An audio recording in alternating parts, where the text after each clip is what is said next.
What have I done? Why am I here? Oh boy. So I decided that I can also do some solo streams. Because I've been leveling some secondary classes now and then. Like, I'm not putting a lot of focus on them, but I've been playing them every now and then, and I thought that it's a shame that like the secondary class quests are not being recorded because we don't do them on the streams when I'm streaming with Light. So I was like, hey, I can do a solo stream. And boy, we will see. I put the stream on and I was like, I forgot how to speak. How do I speak? So enjoy this Kuro struggling to make words. Boy. But why are we here? So firstly, what I regularly do in general is I do a lot of like, I don't want to say a lot, but like I do some housekeeping, as in like I'm checking on my retainers regularly because we need to get money for if we want to move to the bigger house. And also, for example, I'm also gardening. I'm basically in charge of the garden. So the way I do it right now is that in the house I harvest I garden shards because they don't require any sort of care. You just put them on and they're done in 24 hours. You can fertilize them so they grow faster, but it's just not worth the effort, I think, for 24 hours. Like it's fast enough. So I'm just making sure that we have the supply. I'm also keeping some for myself because I craft a lot. I'm the one probably using most of the lightning shards, I think. I think that's mostly the Weaver thing. I know, I think Armor uses ice shards? I don't know, one of those classes. Armor or Blacksmith? I don't remember now. So yeah, so a lot of ice shards were also spent for the ship projects. But yeah, I basically make sure that we have a lot of shards, so we don't have to gather them or buy them. You can't garden crystals as far as I know, so that's a separate thing. But for shards, we're good. Speaking of which. Here's some gardening. Let's go with ice shards this time. Oh, I have literally one seed. Do I want to buy another seed? Or gather another? I see how much it is on the market. Then we'll judge.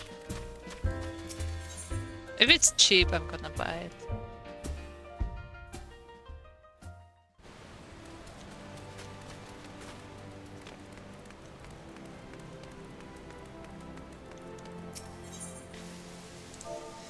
Nice slide.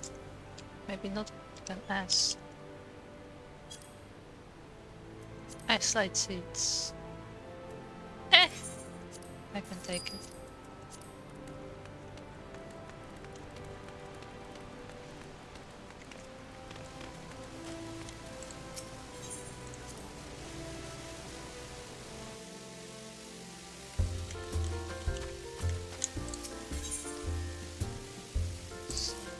We have 2 ice slide please.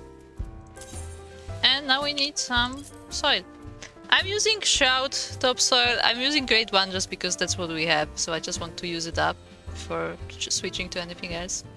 Shroud topsoil is what you use to get more items, like from a single seed, I guess. It doesn't work on some seeds, so you have to always check on that. But for shards, that's the best, because you don't cross them with anything, and they can be high quality. So yeah, so we just plant them, and because they only grow 24 hours, you don't need to do anything with them, because most plants will start wilting after either 24 or 48 hours. But yeah, but because they only grow 24, like, you don't need to do anything.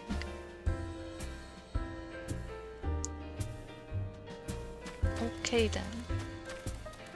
Oh yeah, I also wanted to show you the main garden.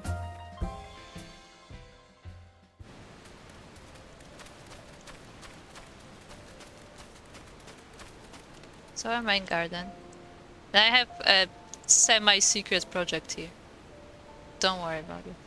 I'm saying it's semi-secret because you can tell, like, you can tell what's growing, especially if you click on it. But yeah, I already. So what I did was for the past few months actually, because it takes, for the more fancy seeds, it usually takes like a week to grow them. So I slowly crossed like several different combinations until I got jute, however you say that. And for a lot of the crosses, I noticed that you need the mandrake, but like the mandrake itself is not very useful for anything. So I decided that, hey, I have all of these mandrakes here, so I'm just keeping the mandrake, because once it's ripe, like it can be there forever. So I'm just keeping the mandrake there, and I'm just planting like all sorts of different crosses that I could find with mandrake, and like trying to get some different stuff. Is it efficient? I don't know. But hey, that's what I'm doing. But I wanted to show you what you can do with garden. You can fertilize it. What that does is, apparently it shortens the time it grows by 1%. But like it's a small percent, I don't remember now. But it shortens by the time left, so like the later you do it, the less it actually does. But hey, you can buy fish meal like from the vendors fairly cheap, so it doesn't matter. I thought I may as well. And you can fertilize crops once every hour, I believe. Now, the other thing that I'm doing, which is tending to the crops, that is something that needs to be done at least once every 24 hours, or they will start to wilt. Once again, it depends on particular plant, but they will start to wilt. And once, after 24 hours or so after they wilt, they will die. So you have to keep that in mind.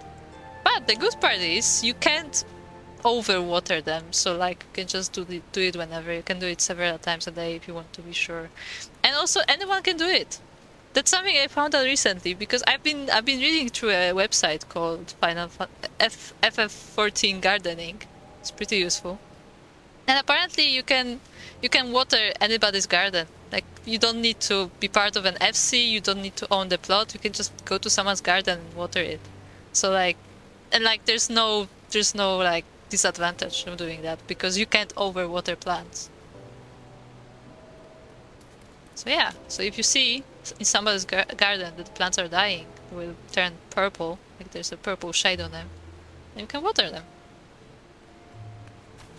So the person doesn't miss out.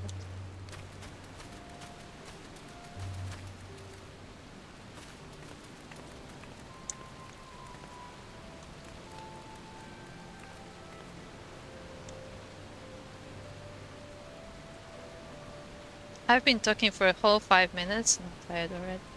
This is gonna go great.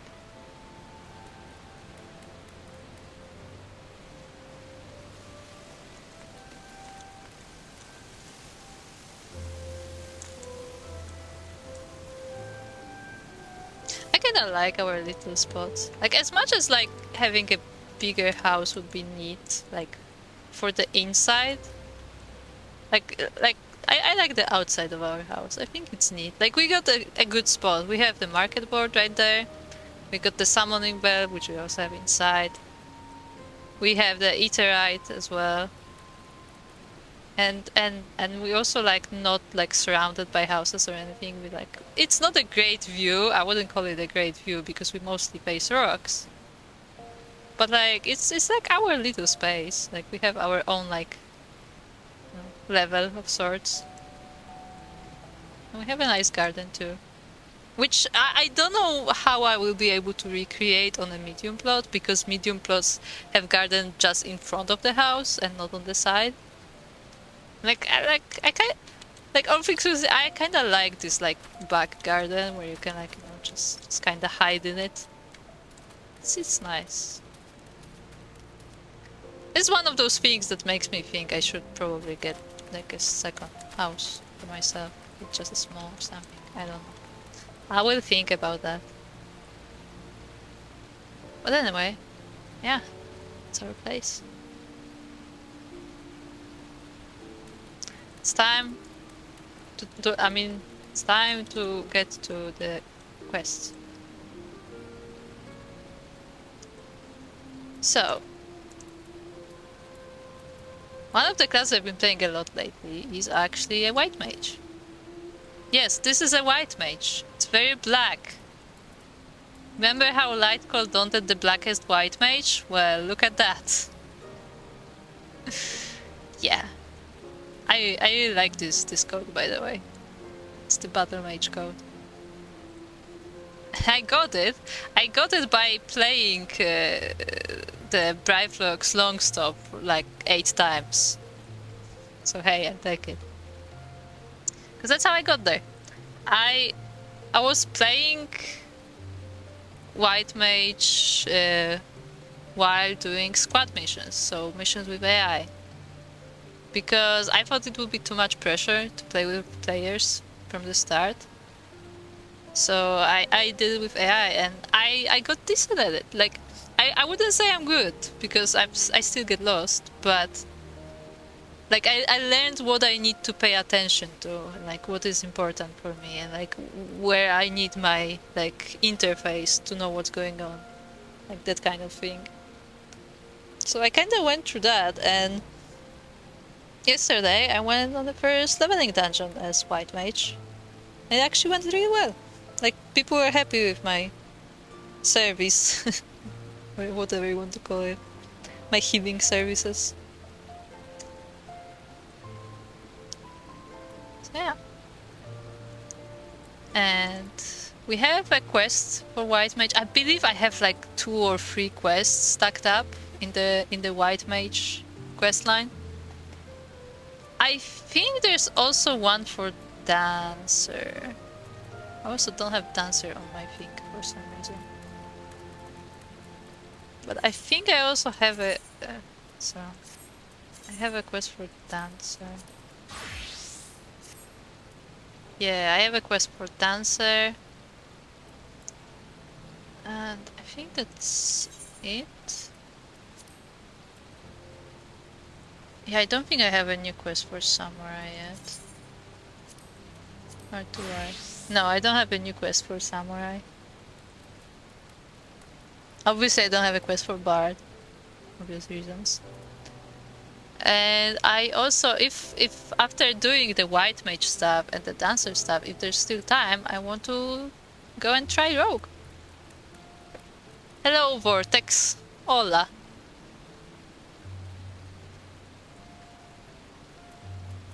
Welcome to Kuro struggling to speak to no one. I'm not very good at this.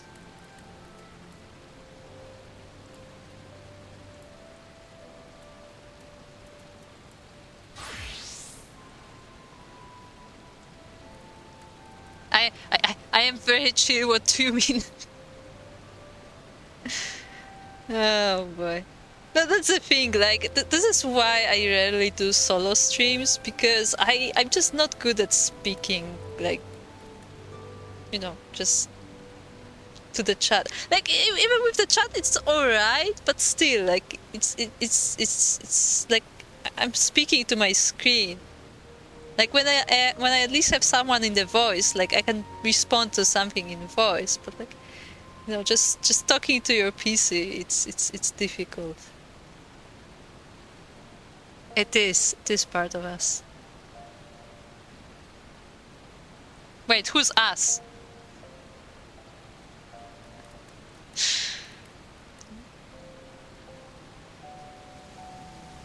Yeah, as I said, I played my first leveling dungeon as White Mage yesterday, and I did good. So I think it's time, as I angled the shot perfectly, I think it's time for more questing. Now the moon moved. No? Close enough. Ah. Yeah, sure. I don't know if it's a gaming community thing. Like, I just had it regardless when I was gaming or when I wasn't gaming. Like, that's just part of my personality traits, I guess. Vortex, it is 8 PM. Come on. I'm not sleeping at 8 PM.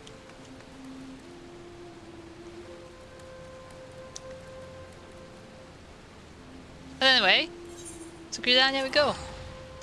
What time is it for you, Vortex? I don't even know, actually.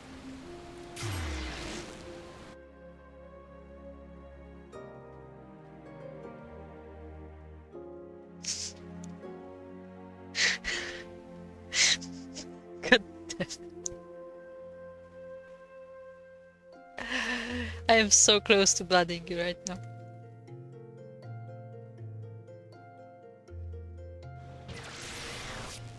Yeah, for the record, Vortex said that Grand must sleep at 8 PM. Speaking of which, because I am on my own, I could bring up a Twitch chat.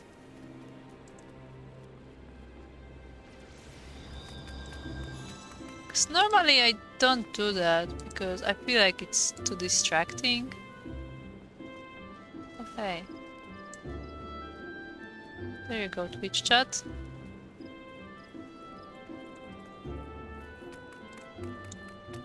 Let me position you nicely.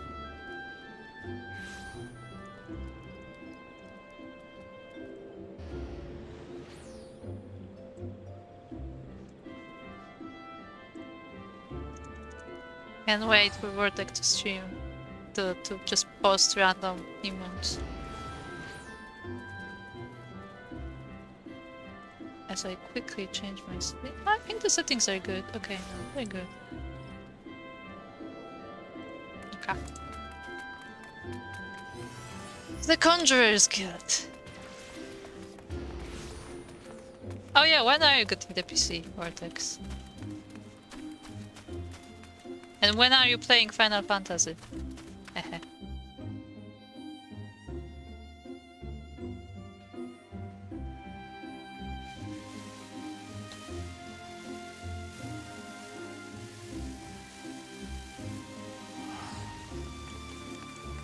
So yes, I could just teleport, but I'm taking the scenic route.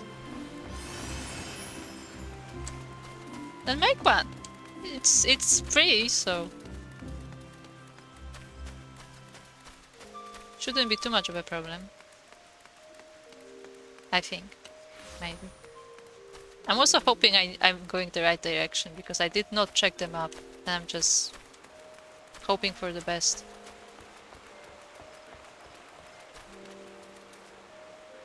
I think I'm wrong, by the way. No, let's just trust my feeling.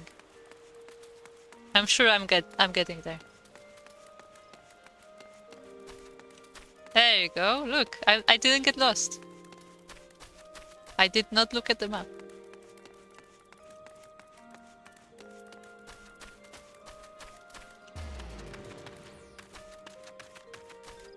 Oh, for Mielikka isn't free? Interesting. I didn't know that was regional.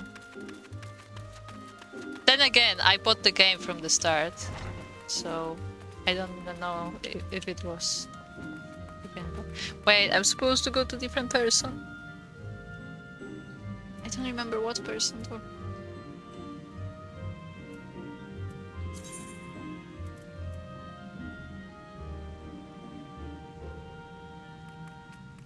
Oh, I'm supposed to go to south.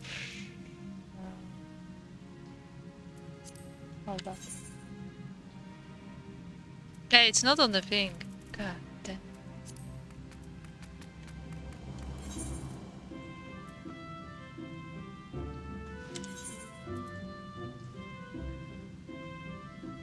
Hey, it's not South Shore.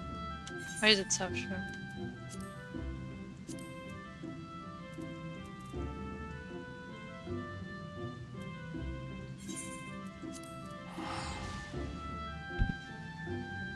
Oh, you need an account.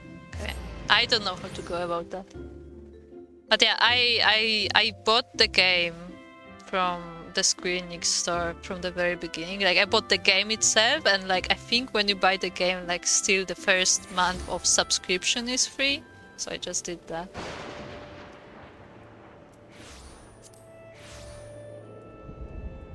But yeah. Anyways, now that I remember where I'm going. So after you become, like, it's typically how it happens that the first 30 levels you do with your, like, original mentor, the guild master. And then once you reach level 30, if there is like a...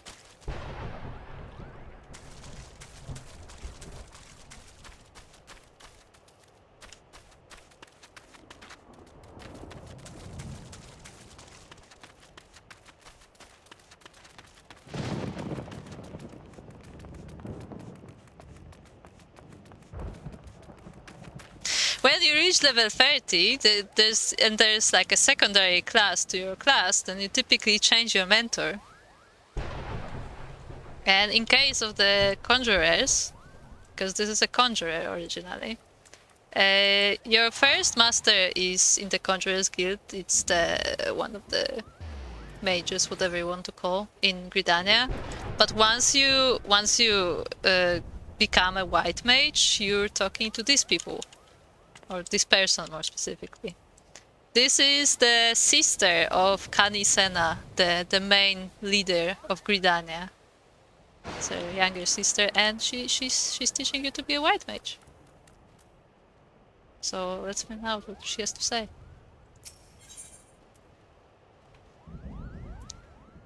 Oh, she's teaching me regen. That's nice. I need that. that's like one ability that I'm missing. So I guess I have to do all the voice acting, huh? Raya Osena would teach you to commune with the elementals. Ah, Mielikka, looking ever more the white mage, I see. And yet, I feel you are as ready to perform the quieting as a chocobo chick is to carry a wood whaler clad in full plate. But take heart, for we all must begin somewhere. Today I would teach you the art of communing with the elementals. This is, by any measure, the very foundation of our art, the means by which we preserve harmony between the forest and our people. Not far from Sorrel Haven, you shall find a tree, a mere sapling in the shadow of the guardian tree, but one that has likewise been consumed by anger and fear. I would ask you to placate this tree. The process is quite simple. Stand before the tree and raise your hands. Commune with the elementals that reside within, and attune yourself to them, until your feelings are in absolute harmony. Be forewarned, however, an angry elemental can be as stubborn as my dear brother.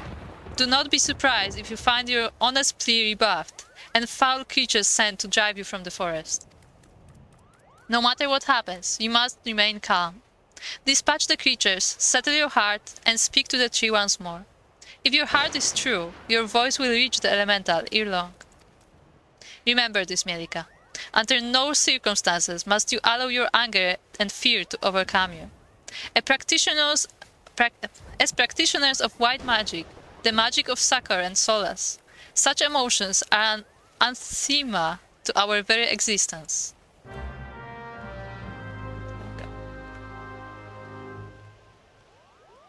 Yeah, it's all on me. I'm gonna have to act out as the brother as well, because they also have a younger brother. Like, I believe those two siblings are actually, like, you know, biological siblings, not like an order. I think they're actually biological siblings. I'm not sure though. Also, it is stormy today, apparently. But what I want to say, I actually don't remember what the story was before. I just remember that the younger brother, I think he doesn't like outsiders, and like he didn't want to like let me learn, but she was like, hey, we need anyone we can, right? Or something like that. Like, I don't remember the story, and I would have to look. Should I look up the story, or are they gonna tell me the story if I check on the quest?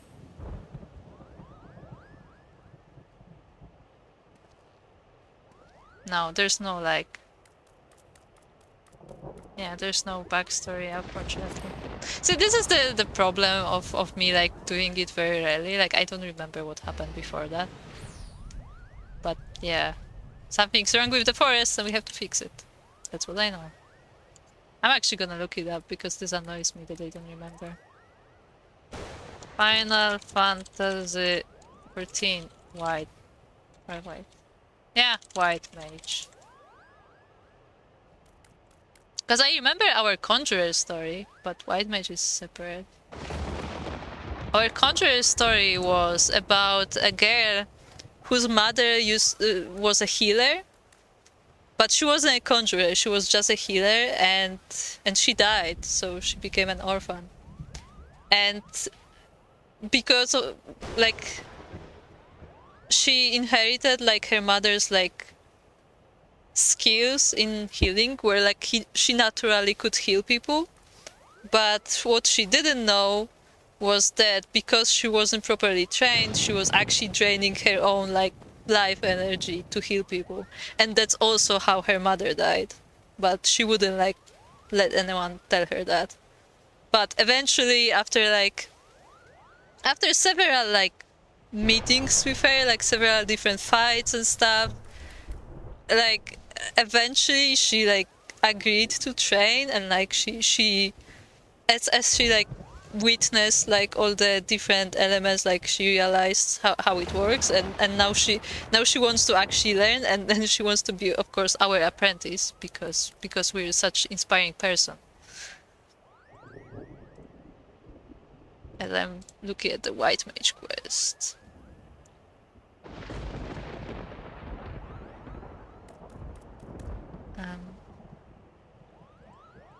Yeah, let's see the first quest. Is there a story here?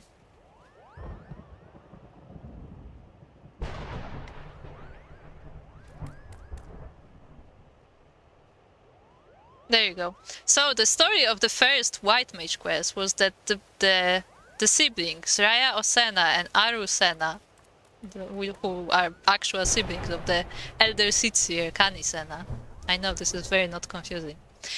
They are going to Evershade, where they were supposed to perform a ritual to quell the fury of the great elemental that dwells within the Guardian Tree. And our main guildmaster was worried about their safety, so he sent us as bodyguard, basically. And when we all arrive at the place, like, there's a lot of hostile creatures, so you have to actually defend them. And wait, something else happens there. They're not putting it here in the description of the quest, but I think something happens during the fight itself that makes Raya Osena believe that you, as it says, that your arrival has been ordained by the legendary mage Atoa Kant. And she wants you to join her in restoring peace to Dwellswood. Yeah. So basically, for some reason, we may or may not be the chosen ones, question mark, of the White Mages, because some legendary, like, spirit is talking to us or something. I don't remember what I remember. Like there was some kind of connection, like that suggested that we may like be chosen or something, but I don't remember what the connection was. So there it is. So we are now training to see if we can bring peace to the forest. But anyway, up. Where is this Sorrel Haven? In the Central Shrouds.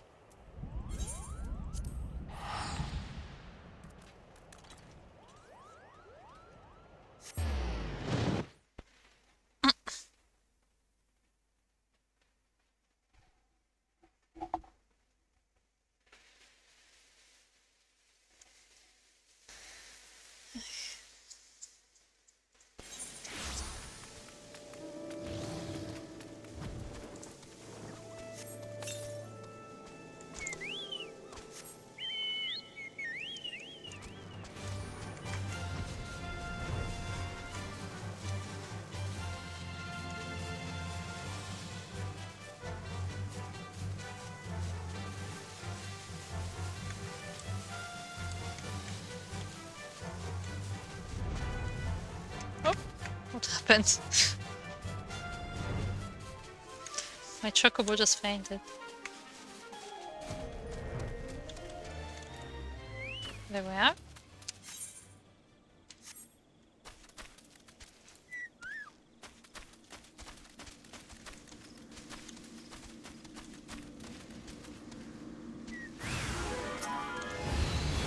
Yes, cure them. I'm sure that's what they want.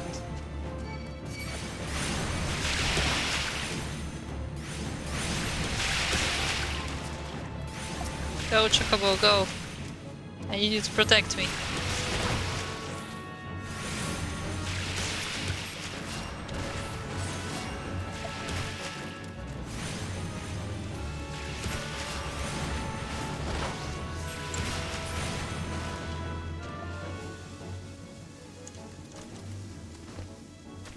Is that it?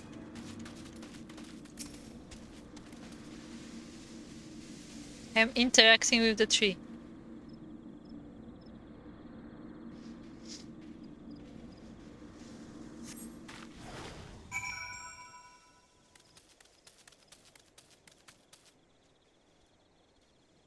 What did it say? You have attuned yourself with the elementals and soothed the tree's anger. Nice. So don't mind me as I quickly fix this. So this.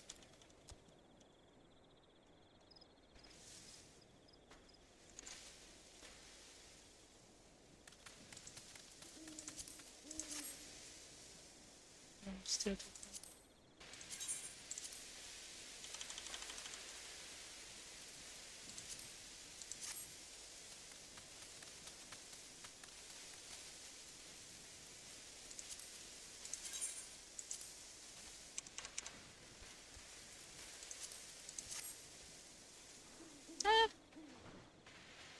Guess it's fine. Can I just fly here?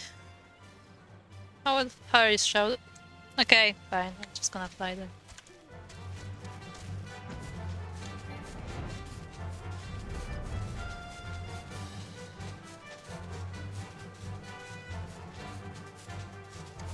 Nice. Seeds to get stuck in a tree.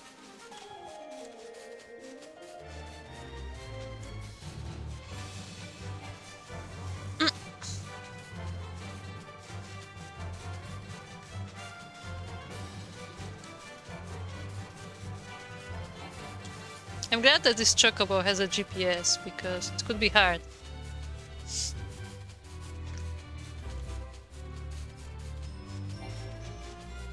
Now can I just fly into South Shore? I can. Because to some places you can't fly, you actually have to go there by foot. It's like the entrance is like underground or something.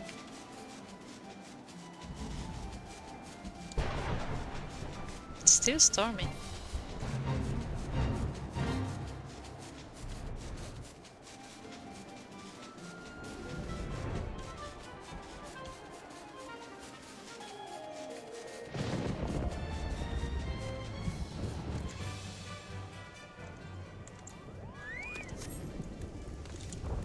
Hello, pink hot air.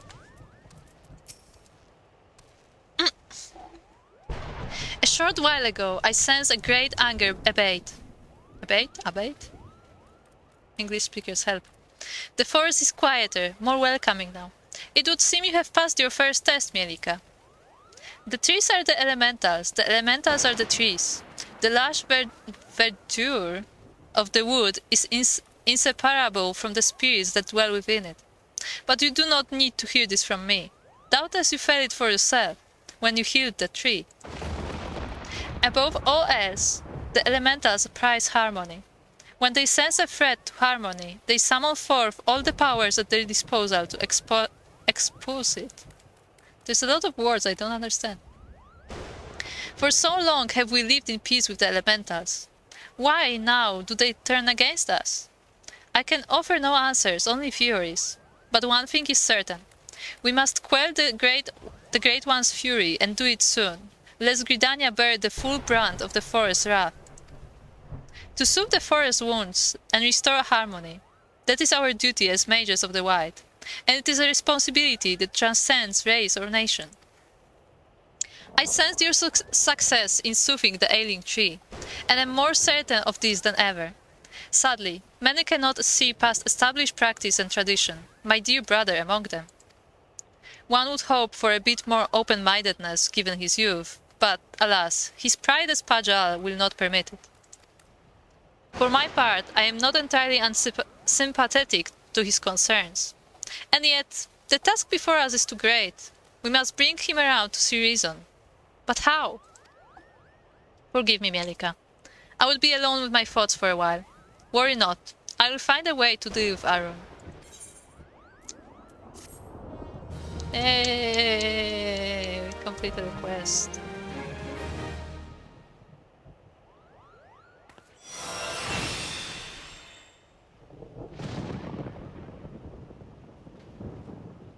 Yeah, the guy apparently speaks to us and gives us abilities. Now we finally have Regen, which grants healing over time to the target, which is nice. Now where do I want to put this?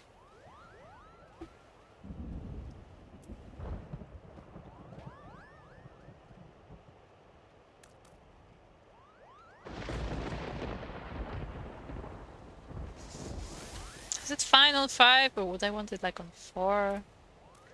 I guess it's fine on 5. I just worry that I'm gonna like misclick this a lot.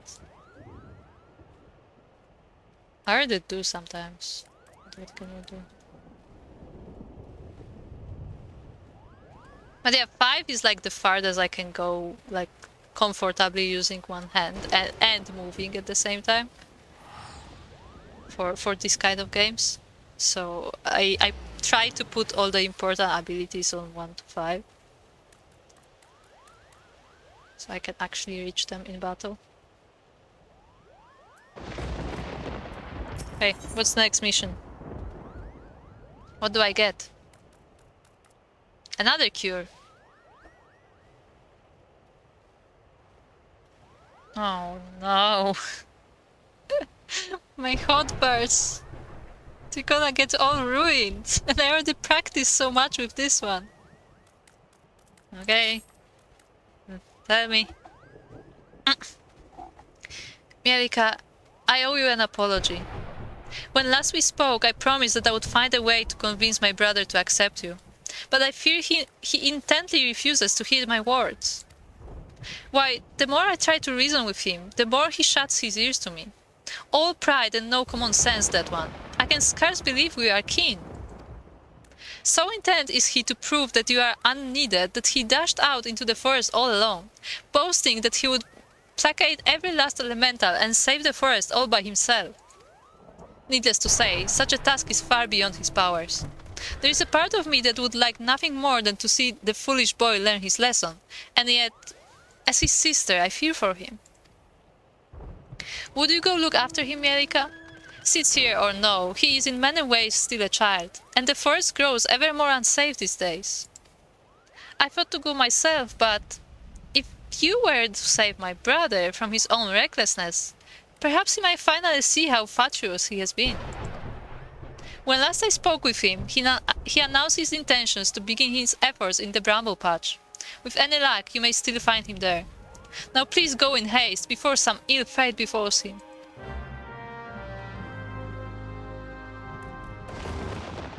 Okay then. Yeah, I actually don't know how old these kids are. Because apparently Pajas are like, can live long, I think. Because Pajas are like their race. You can see that they have horns. So I didn't know this place has such nice music.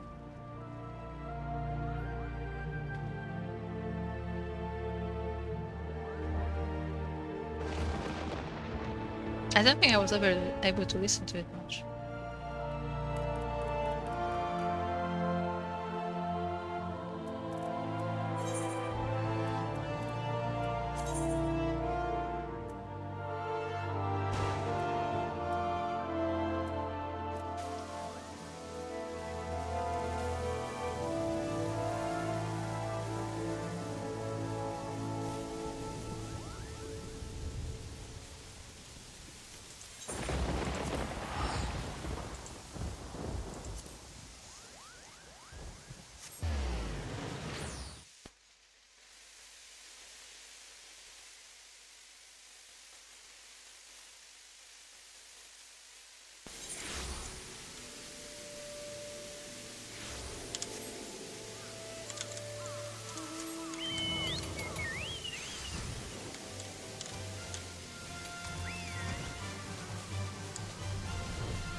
Can I fly through this? I can! Okay, what did you get yourself into? It's a glow fight. Hang on. Saving can wait.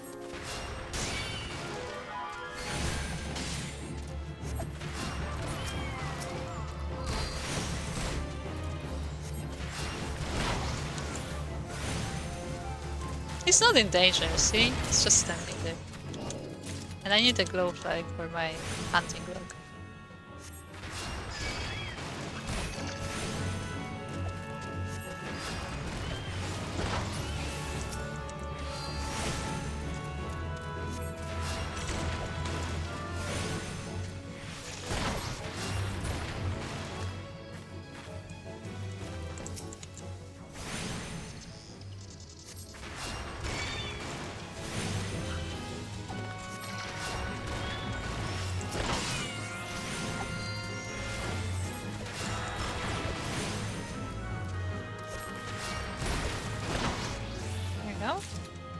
Position the hunting log. Very nice. Okay, now I can help this guy. Huh. If it is my sister's favorite adventure, come to show me up, have you? Well, you can march right back and tell sister that I am doing just fine. I am only resting. Even if I were hurt and unable to placate this tree, what could a run-of-the-mill adventure like you do about it? I'm not good at voice acting.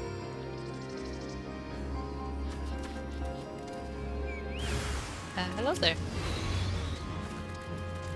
My chocobo is very stressed, so you could please...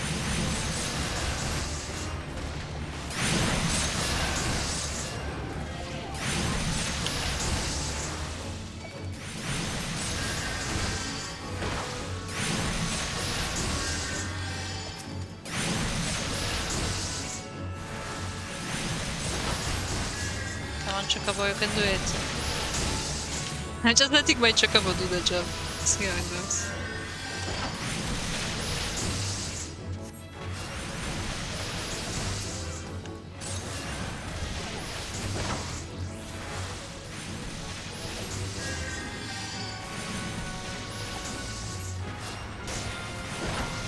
There we go. Perfect. Time to attune to a tree.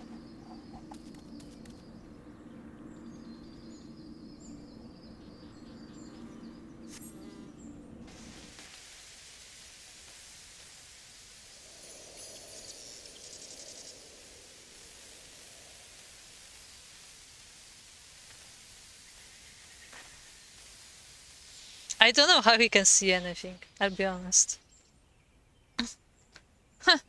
Beginner's luck. If you think healing a sapling or two is going to convince me that you are a worthy inheritor to the teachings of Master Atoa. I know, right?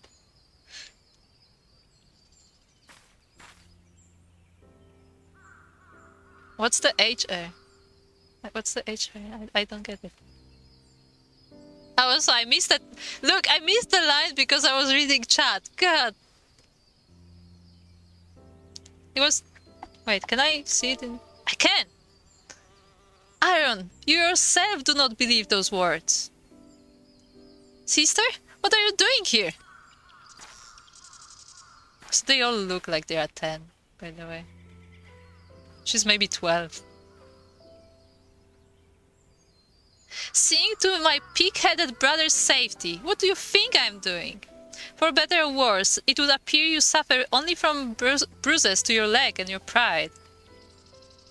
Aaron, for all your obstinacy, I know that deep down you are no fool. No, you are wise beyond your years. You realize as well as I the dire fate that will befall Gridania if we do not quell the Great One's fury and restore peace to the wood.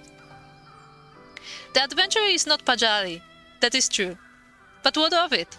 Would you blindly trample the tradition as the very forest turns against us and brings ruin to our home?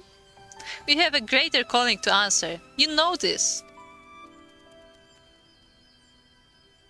Look, he actually has eyes. You can see his eyes now. I do, sister.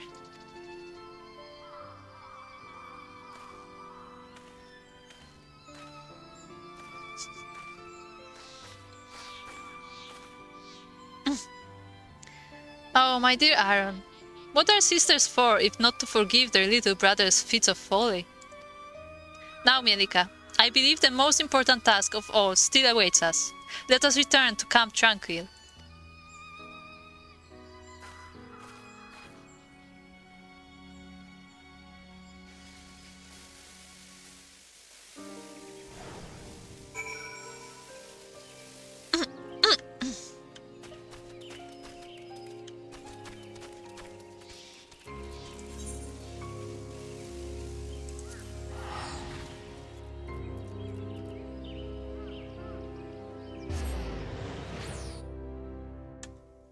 Vortex, you didn't explain what an HR is. Oh, wait, HR, or wait, look.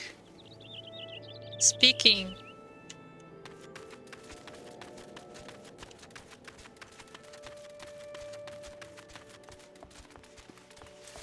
What's the HR? No, I actually don't know.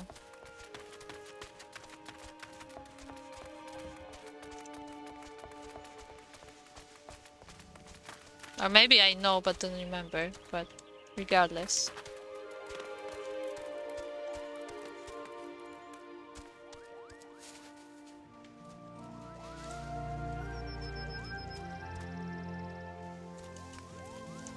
Whatever that means. If you're asking if I'm a weeb, I don't actually know that much animes and stuff. Despite what people think, for some reason.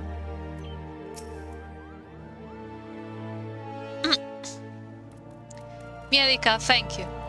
I knew it was only a matter of time before Aaron came around to reason. And yet, his hesitance to accept you was not entirely unfounded. When we first met, I promised that one day I would share with you the tale of how white magic came to be regarded as a forbidden art. Well, I suppose this is as good day as any for the telling. The tale begins some 3 millennia ago, in the 5th astral era. It was the time of the endless frost, when a barren wasteland of snow and rime stretched as far as the eye could see. Food was scarce, and warmth scarcer. The histories hold many a grim tale of those who died in their beds, starving and benumbed. So did our ancestors discover magic, born out of the most fundamental instinct, survival.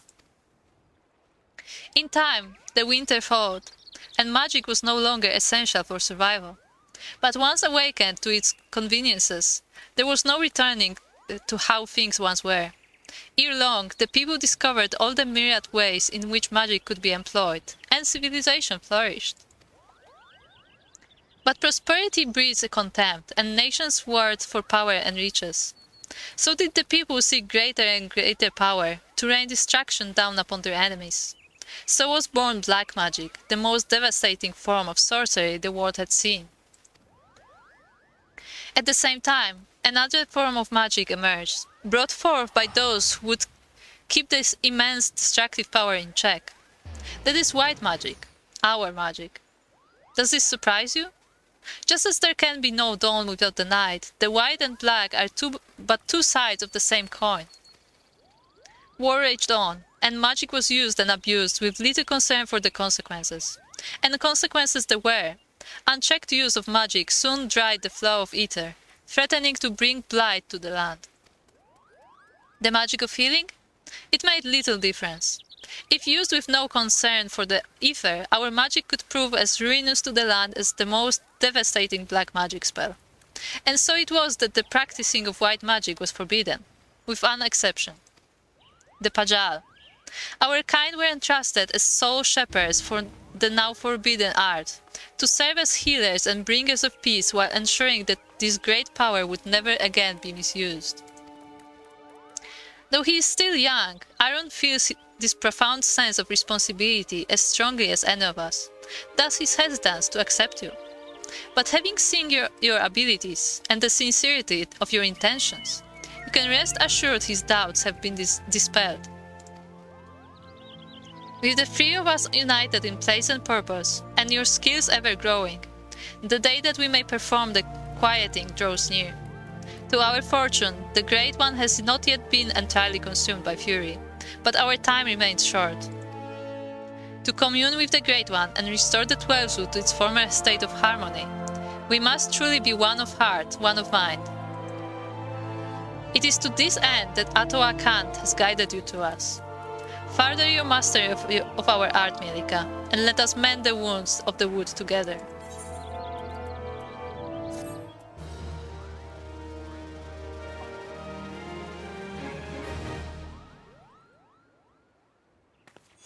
See, I wouldn't know that vortex, because I don't read those. Oh, that was the last one. Oh, okay. I thought there's one more quest, but I guess not. So, as a summary, the Pajal, or Pajali, no, the Pajal are the race, I guess. I don't know if it's like a race or a nation, but it's the race of people who can use white magic and like protecting the white magic so it's not overused. And that's why her younger brother didn't want to teach us how to use it, because they're the only ones who are supposed to use it. But after we've been working on it, he's like, okay, because they need anyone, like they just need help because there's too much to do.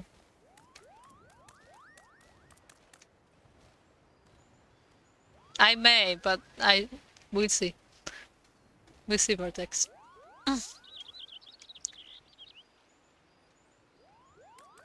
But anyway, in the other news, this has ruined my hotbars. I have to figure out what to do about that.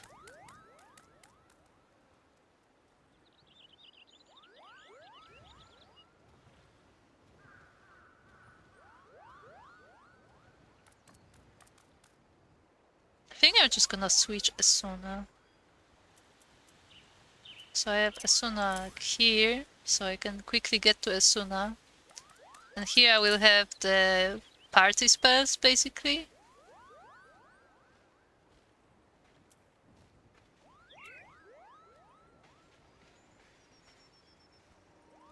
Yeah, because this is slightly stronger than regular Cure, but slightly weaker than Cure 2.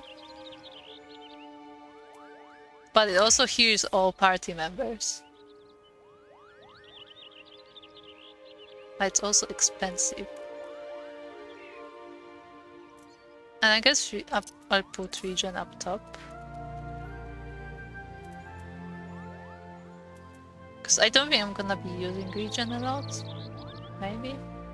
I guess I can leave it here for now.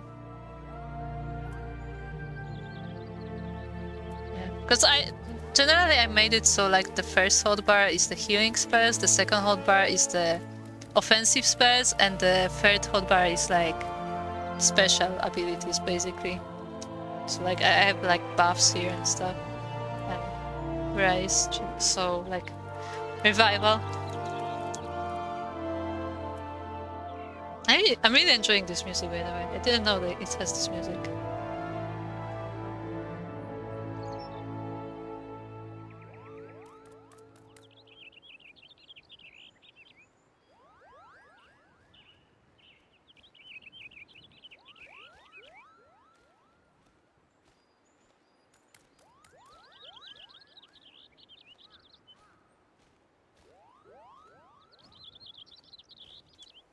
So, onwards to the next quest.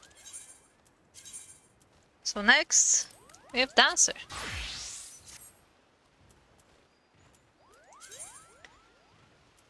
I believe this is in Costa del Sol. Yes.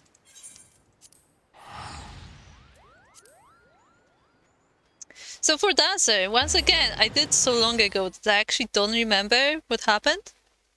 So nice, good job, Kuro.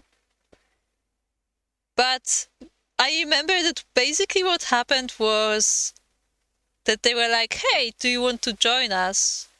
Like, I don't remember why we were supposed to join, but they were like, hey, do you want to join us? I was like, okay. And like,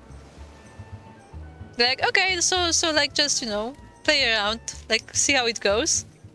And then like, by the way, we have this very important show that's like, you know, depending if we succeed or not, like, we're gonna get funding or we're gonna get kicked. So, hey, do you want to do it? Like, just, like, you know, completely out of the blue. Like, I'm like, what?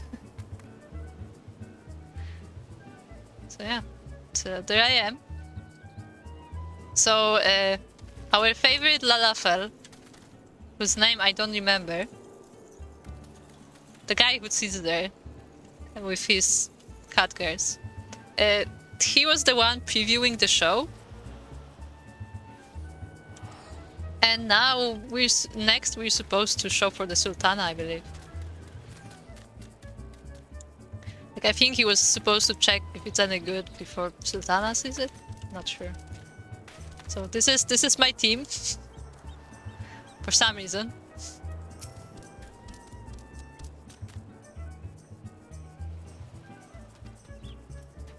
Okay, and this is my dancing master, I guess.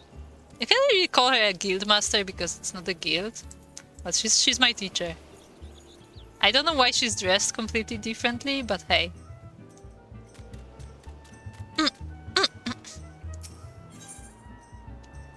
And this is my rival. See, they have very interesting thing where, because I feel like each like class has their own like quote unquote rival character or characters.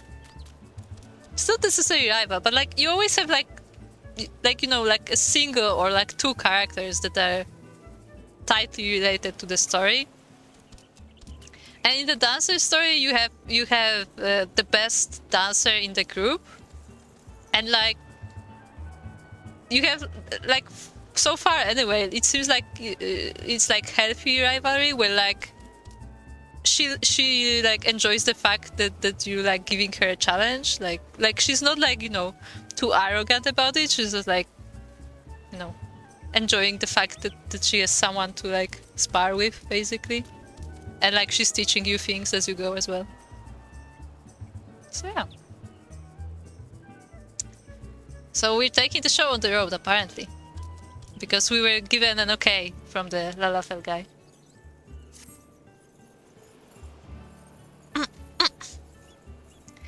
Well, if it isn't my star pupil, you could have come at a better time. A messenger just arrived. It would appear that Master Gegeruju has received a response from his friends in the Sultanate. As for the details, he would deliver them to us in person. Why don't you go on ahead to his villa? I will fetch Rana and be along shortly. He has a villa?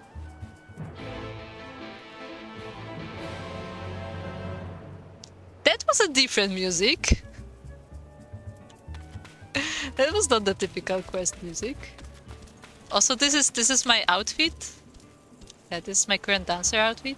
It's not the default outfit. This is actually an outfit you get for being subscribed for a certain amount of time. So I'm using that as a dancer now. Because I thought it looked nice.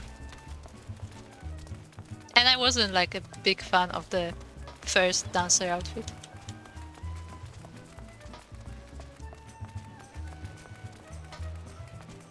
Also, yes, I'm running everywhere because I feel like that's more immersive, I guess. I like running especially when I'm playing story quests. I like just going everywhere by foot, or like on chocobo, but like not teleporting is what I mean.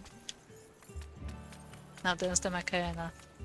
Like, I don't have that one yet. I have some dances, but it's not. There's no Macarena yet. They should make Macarena. Look, I have this one. This is the closest you get. There is no Macarena. I have this one.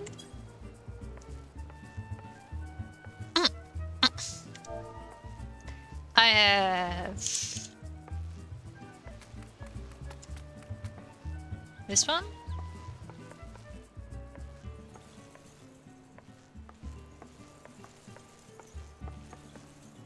I have... That's one. This one?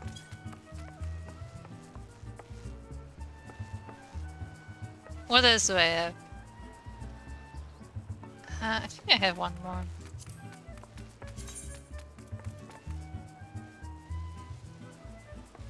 Yeah, we have the ball dance.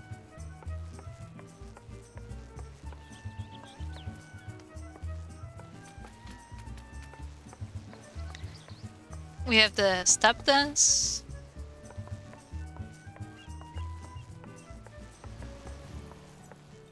We have harvest dance. This one is the most silly.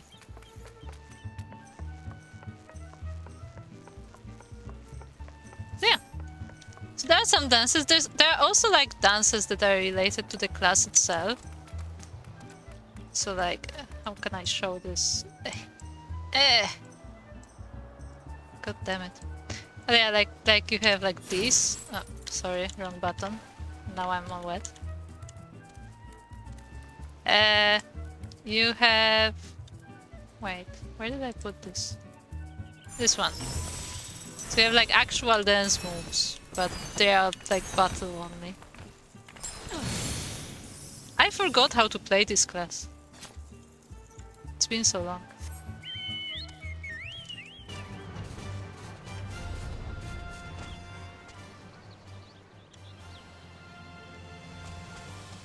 Okay, time to talk to Gegeruju.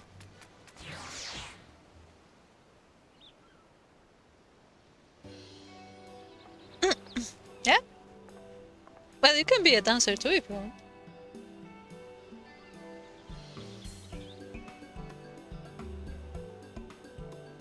See, one thing I'm missing in Final Fantasy, like... Yeah, like, I don't know if you know, but like the bards, they can play instruments and stuff, so you can like completely like freestyle playing instruments. It's out of combat. It's like purely for RP reasons, but you can play instruments. So I'm asking why can dancers have dance moves and like, you know, make your own choreography? I mean, I assume why, because people do weird things with it, but I feel like it would be cool if you could do like actual dance performances as a dancer class. But alas, it is what it is. Well, if it isn't my second favorite dancer. Good news, my girl. Thanks to the highest recommendation of yours truly, my friends at the Syndicate would be more than happy to host one of your performances in Ul'dah.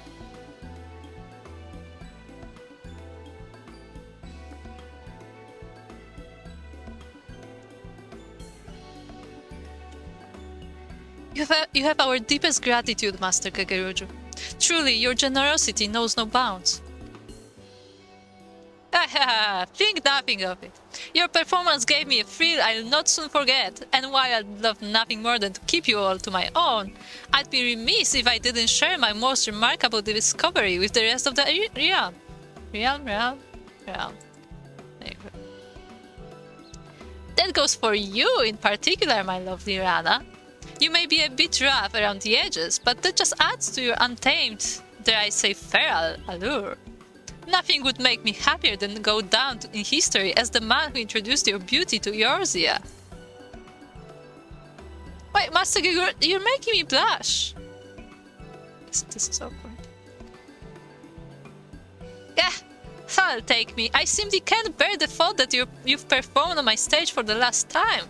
You'll grace me with one final farewell performance, won't you?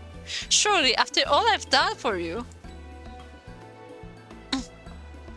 Our apologies, Master Kageruju, but we must not keep our audience in the Sultanate waiting. After all, this is but the second stop on our journey, a journey we must see through to the end. And besides, while your words do Rana and us all great honor, I would remind you that the girl is still an apprentice. Excess price can lead to overconfidence to carelessness, and carelessness to an untimely fall. Do you hear me, Rana? No matter what glowing words your admirers may heap upon you, remember that your journey as a dancer has only just begun. Keep your feet planted firmly on the ground, lest you stumble on the road to achieving your full potential.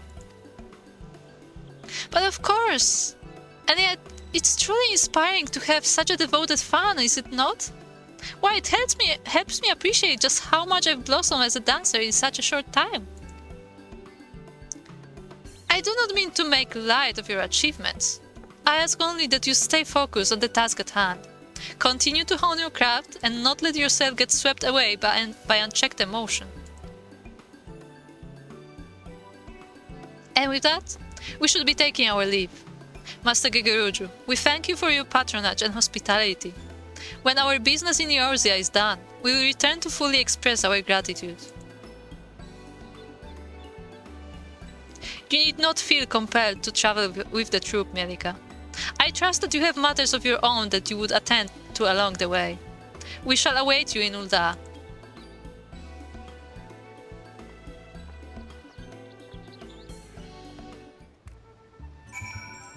God damn it, Gegeruju. In case you didn't know Vortex, we're calling him Vortex. Just so you know. For obvious reasons. Look, he has his personal cat girls. That's all I'm saying.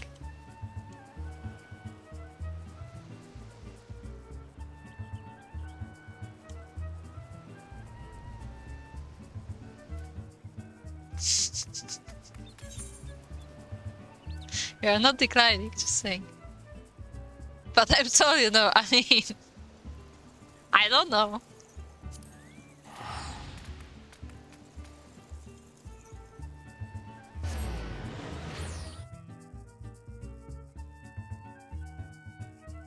Not a kid anymore. And you! Sure.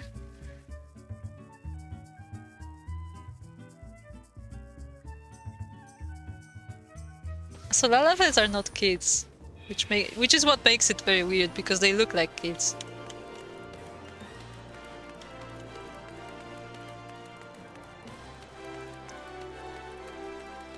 Now, where do I go?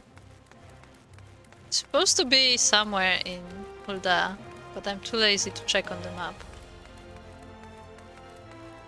I guess they're gonna be somewhere at the Sultana.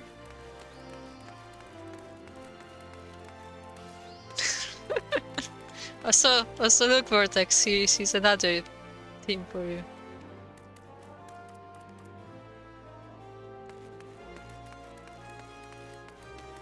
Oh god, I summoned Daunted.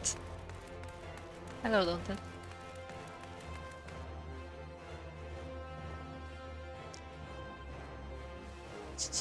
Having both Vortex and Daunted in your chat is just... no. I don't know where this is gonna go. So I think I went the wrong way because I can't see the quest anymore.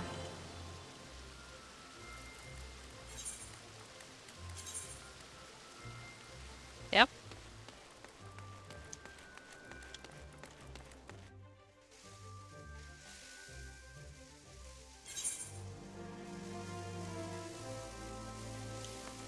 Hello there still. How are you enjoying Final Fantasy?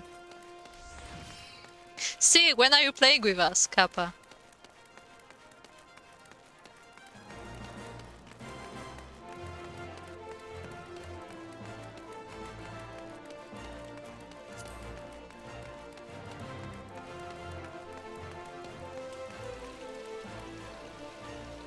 I'm playing in Vegas. Have you even installed it yet? How did I do? Yeah, exactly.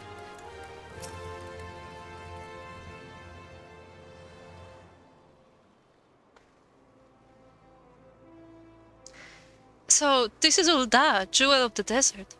But we're not here to see the sights. No, we must decide upon a suitable venue for our next performance. Oh, the camera. I like how I have distinctly different outfit because I glamoured it. As a matter of fact, I already have an idea. I was thinking we might put on a show in Stone's Throw, a settlement outside of town said to be home to the poor and downtrodden. Are you sure of this, Mr. Snishmera? I agree that the arts should be enjoyed by the lowborn as well as the high, but is some glorified shantytown truly the best place for us to find an audience here? I would have it no other way. Now listen to me, Mielikka, and listen carefully.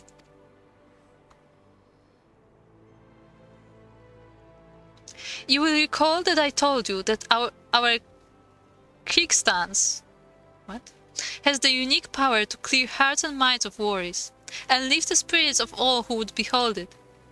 Put another way, bringing joy and succor to the scorned and the suffering is no less than our calling in life. In Nimsa as well, our audience included many who were down on their luck, and yet it did not seem those troubles weighed so heavily in their hearts. Mayhap this is a remnant of their pirate heritage, a flagon of ale in hand and a song on the lips, and all their cares fade away. Ul'dah is different. Here I feel the scars of the calamity run deeper, particularly among those who lack the coin needed to rebuild their lives to their satisfaction. Stone's Throw it will be. I can think of no place more in need of what we offer. You there! Hold! Hold, I say!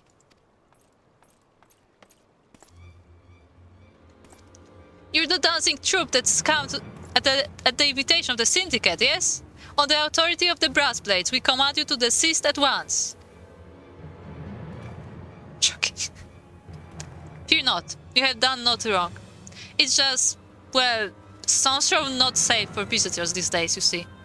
A group of real rabble-rousers have been causing trouble of late. You know how it is. Protests, riots, and all sorts of unpleasant business. Of course, their anger is targeted directly at Ul'dah's upper crust. Like as not, they'd leave you a troop of performers. Still, the syndicate cannot accept the risk of its honored guests suffering an untimely injury, or worse. We appreciate your concern, but I can assure you that it is wholly unnecessary. All members of my troop are well trained in the art of self-defense. We are more than capable of taking care of ourselves. That's right. Besides, healing suffering and strife across the realm is precisely the reason we've come here. Whatever sort of struggle your people face, why not let us look into the matter and see if we can resolve it? So I like how she's called Migo and they could be going to Alamigo. Just saying. It is a gracious offer, but no. Keeping the peace is our sworn duty. Sure. And one we cannot simply impose on guests. Besides, we are trained as soldiers, and you are not. For your own safety, you should take your leave of this place at once.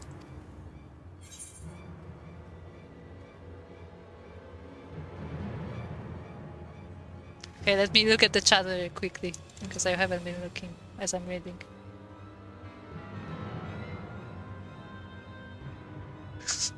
Yeah, Malchuri said the Colorado River is missing for some reason. Okay.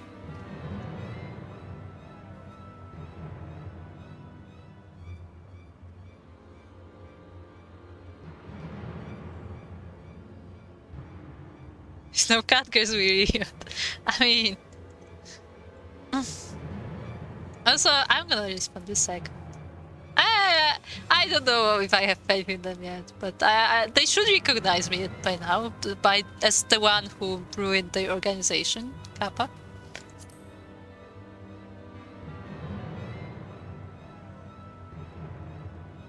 An adventurer, and one who knows their way around Ulda, you say. Perhaps you are fit to investigate the matter after all. Very well then. You and your friends may carry on. Just promise that you won't go looking for trouble, eh?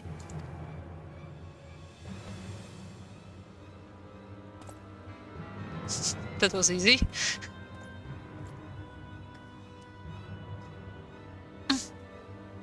Mistress Nightmare, leave this to me. I'll dance up a storm for those poor folks, calm their hearts, and put an end to any riots and uprisings.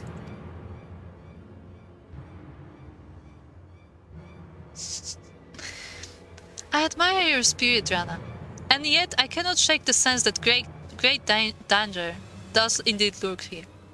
You may go, but only if Mielikka accompanies you, and you must promise that you will not leave her side.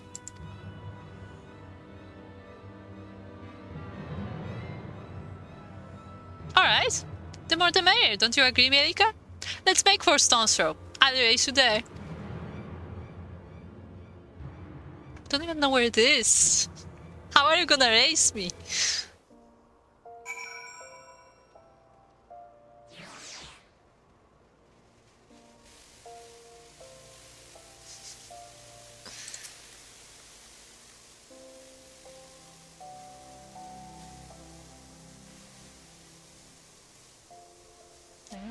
Anna has come far since joining our troop, but she is still a child with much growing up to do. I realize that she is your senior as dancer, but I ask you this. Pray keep an eye on her and see that she stays out of trouble. What do you have to say? I admire the girl's spirit, but I do wish she'd think things through a bit more before she acts.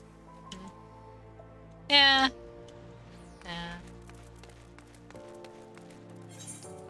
So where are we going? Oh, she's literally outside. Okay.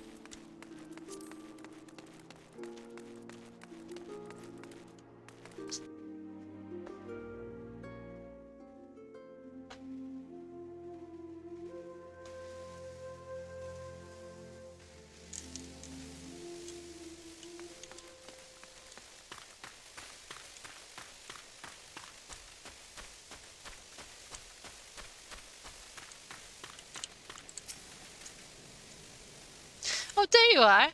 Let's get started, shall we? Our first task is to figure out just who's behind these riots. Why don't we split up, ask around, and see what turns up? It took a whole 5 minutes. 5 minutes before she decided to leave my side. She promised that she will go with me. And she literally stepped out of the gate and is like, by the way, how about we split up? Oh boy, this I could not see what possibly could go wrong.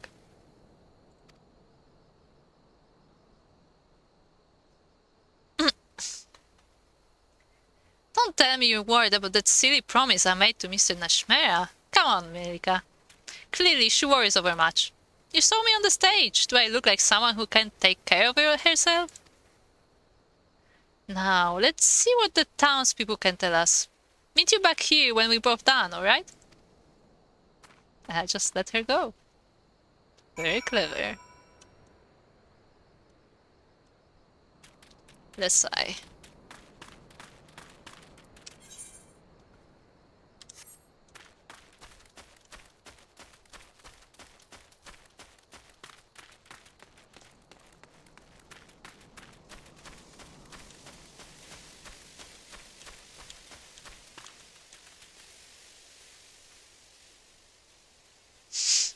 Yes, don't it? It is you.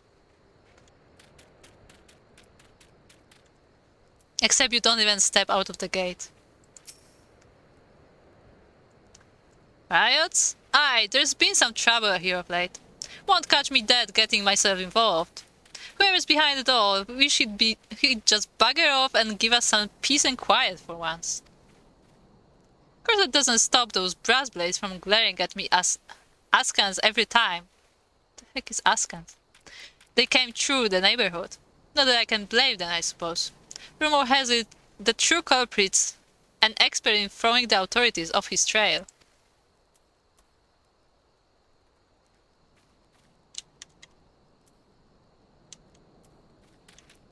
Didn't we have anyone all before?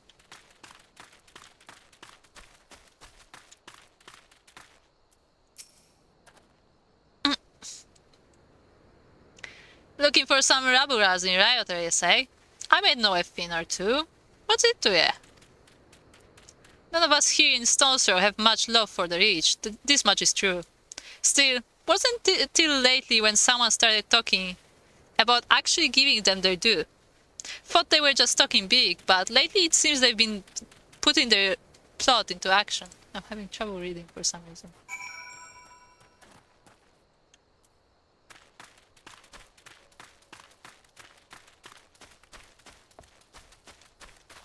Can't wait for her to not show up because she got in trouble. Dun dun dun dun dun.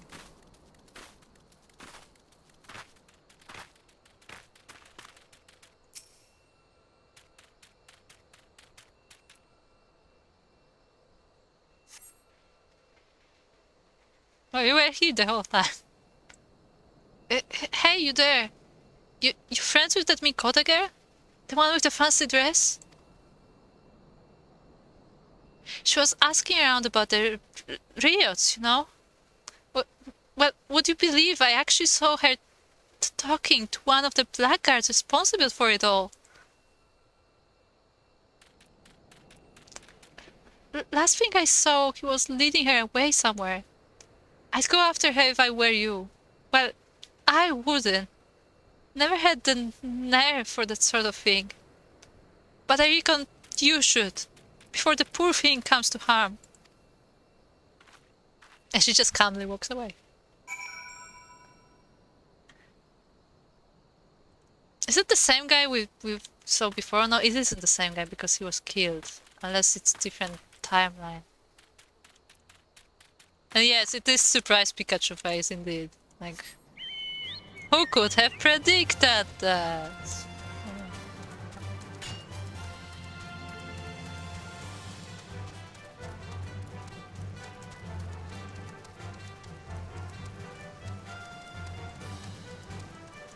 Did she kill them?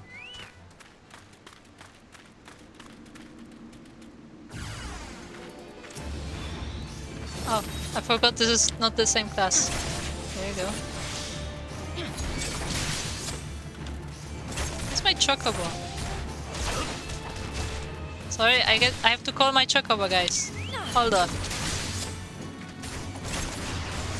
I might have forgotten how to do this, but don't worry. I'll remember soon.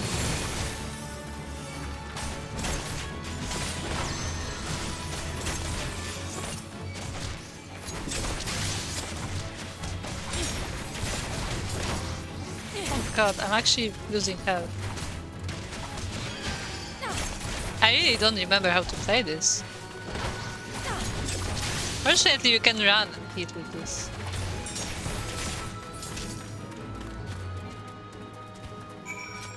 That was way closer than it should have been. Yeah, I am hitting all the... I legit don't remember how to use any of this. Okay, so these are my one target skills, those are my AoE skills, okay.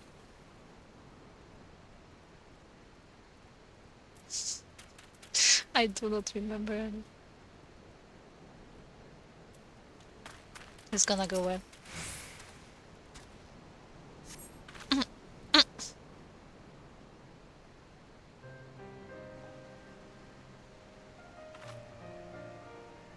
So dramatic. Oh, Mielikka, you really saved my skin.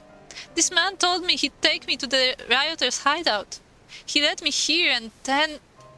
Well, to be honest, I'm still unsure entirely what I witnessed. It was the strangest thing.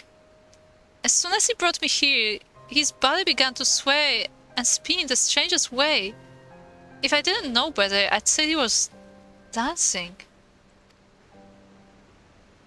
But we can talk about that when we're back in safer environs. I should probably summon the brass blades and file an official report. Meanwhile, could you return to the city and let Mistress Nashmera know I'm alright? And tell her I'm sorry for breaking my word. Right? What kind of report is she gonna feel if she killed 2 people? Because I assume they are dead.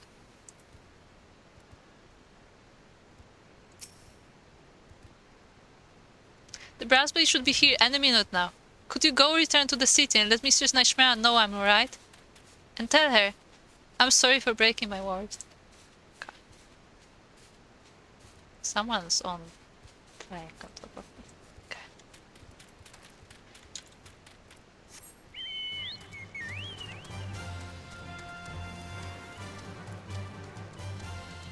What? Don't tell are you okay?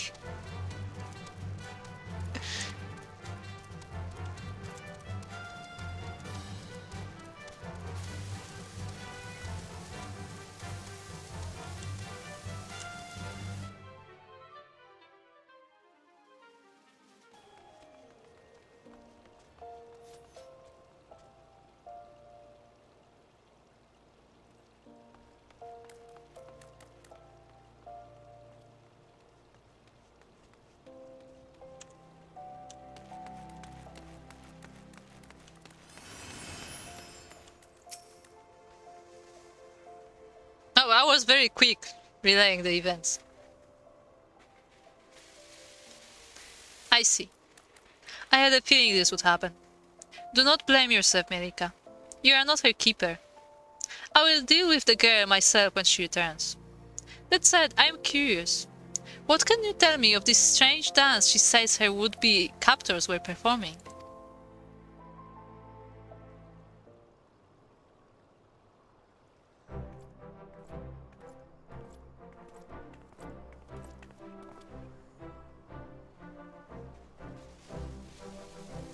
Good news, friends.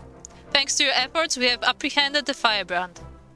Peace should return to Stoneshore for now, at least until the next rabble-rouser decides to fan the flames. Still, there is one part of the story that does not sit well with me. The girl here claims she saw her captors dancing, but those who we took into custody swear to the last man they remember no such thing. They denied that they were dancing? But why ever would they feel the need to lie about something so innocuous, what? When already convicted to a far more heinous crime? Triumphant horns, yes. It is not precisely a lie. You see, from here the tale gets even stranger. They claim to have a vague recollection of their bodies moving, but insist they had absolutely no intention of doing so. They went on to say they couldn't even remember where or why they came up with the idea to riot in the first place. On the contrary, they seemed almost relieved, just as if some evil spirit has been banished from them. Oh god, the evil spirit of dancing!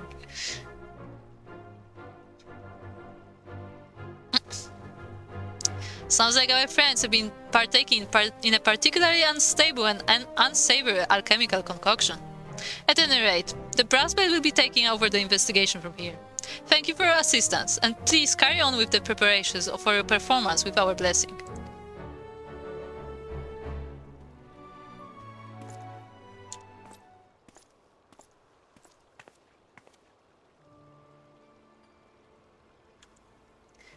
sorry, Mistress Nightmare. I should have stayed with Mielikka like you said.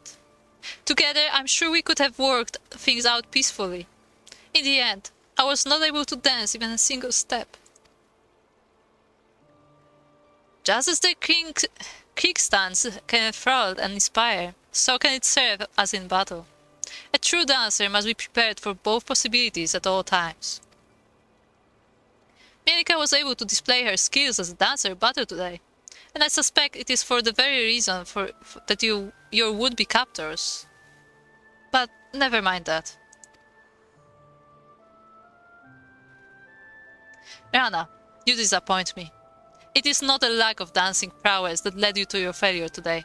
No, it was the overconfidence that led you to stray from your partner's side. When Troop Falsiam dances, we dance as one. We dance to stir hearts and lift spirits, not merely to show off our skills. That our admirers might shower us with empty praise. I thought you understood this, but it is clear you still have much to learn. I am sorry, Mr. Nightmare. I promise I will not repeat my mistake.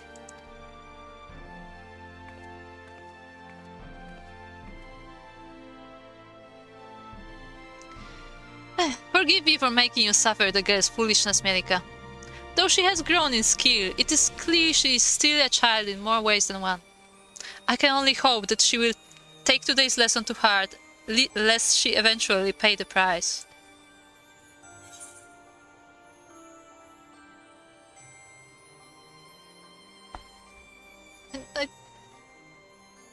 I don't like either response. I mean, she kinda deserved that, not gonna lie.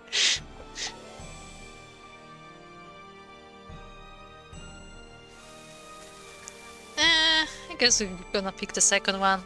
You ask much of the girl.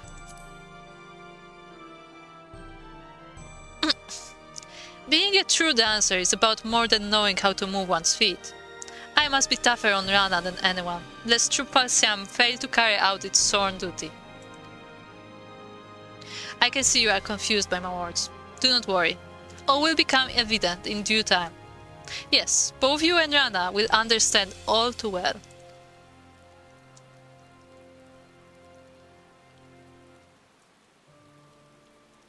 And with that, I must prepare for our forthcoming performance. This time, I will be asking Rana to take the stage alone. She may consider it her opportunity to reflect upon her actions today, and, God's willing, learn and grow from her missteps. Meanwhile, perhaps it would be best if you too return to your training.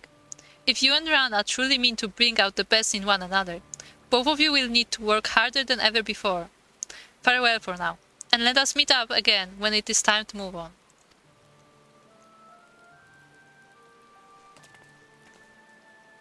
But I wanted to see her performance. And now, I do believe it's time I did some investigating of my own.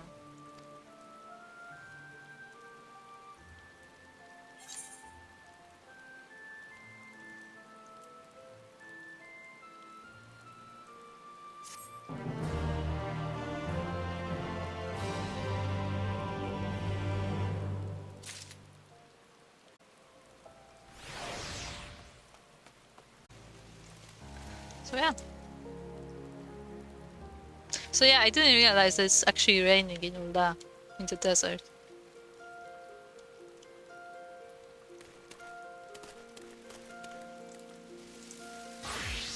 Now, those two quests are done. What do we do next? So, I could start a rogue quest. Or I could start an arcanist quest. I could start another different quest. Let's go rogue. Because I've been talking about rogue for a while now. I'm not particularly interested in hot pirate ladies, don't that?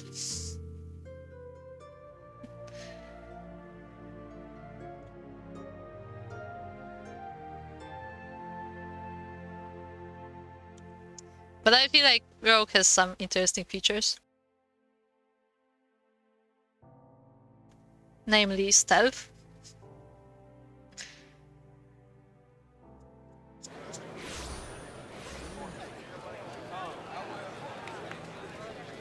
Stop with lies. Yeah. Yeah.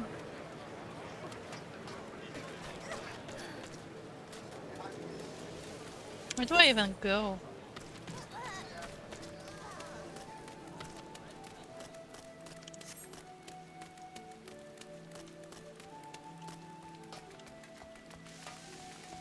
Also, I'm very disappointed that there is no class.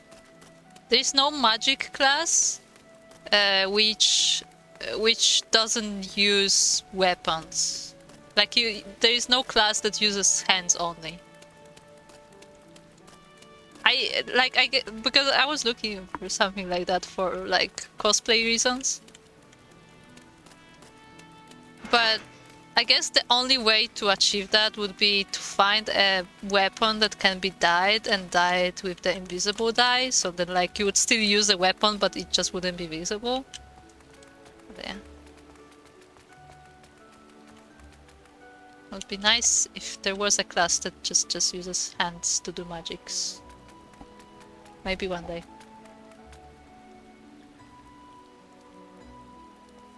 Yeah, a book. That's the thing. Like, they use a book. You still have the book. And like, I'm looking for something that just uses hands. Because I wanted to like make like a cosplay of a character that uses magic without any weapons. Alas.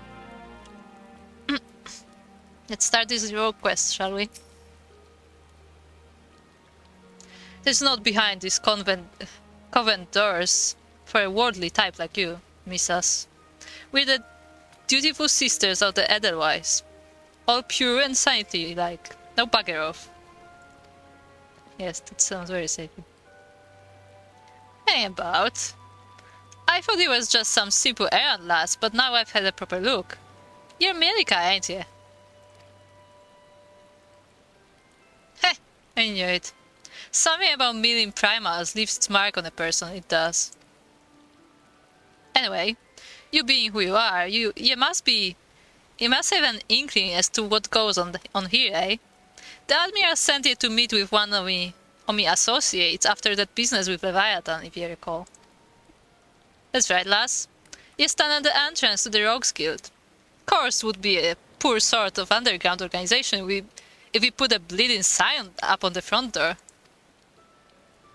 Anyway, from what Lady Yugiri told me, you're pretty handy in a scrap. I like how this is actually I think this dialogue is actually different because we're so far in the story already, and like we already know Miss Yugiri, and like because I'm pretty sure you can be a rogue before that, and I assume then it will be different. I don't know how to pirate talk. I'm not very good at voice acting, despite what I would like to think. She's off seeing to some private business right now, but I reckon we might have some use for a prime lass like you. If you've God damn it, hard. If you've an interest in joining us, tip us your daddles and we'll put a hilt in each one, just like the gods intended. So, what do you say? Fancy learning a new trade? No, why does it just say, do you wish to join the Rogues Guild? I want this to say, do you fancy a new trade? Because this is what happens in the crafting guilds, that like when you go to a Weaver's Guild and when you first accept the quest, it says, do you... what was it? It was, are you ready to suffer? Yes, that was the question.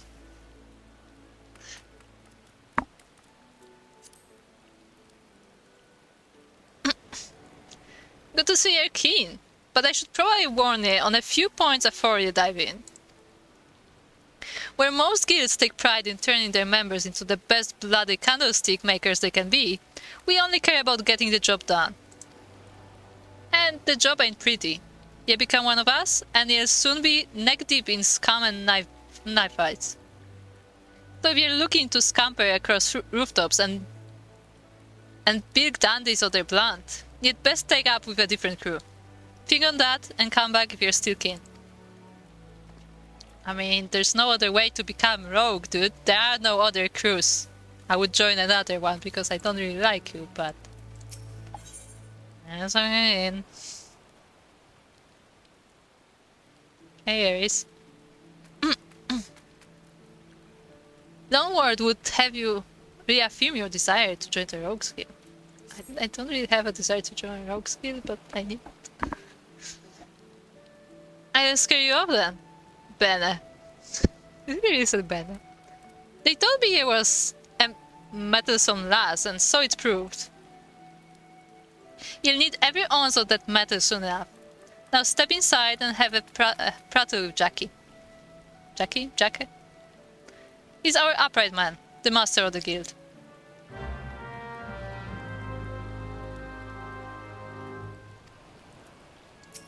Yes, let me in.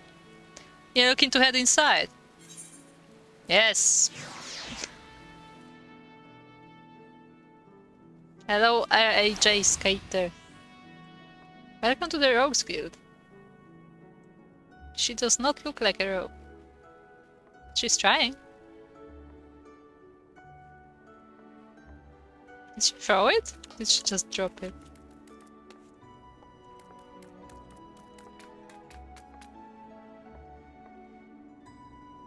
It's not there, lady. It just disappeared. So I like how they just have it there. Just like, yeah, just put it somewhere.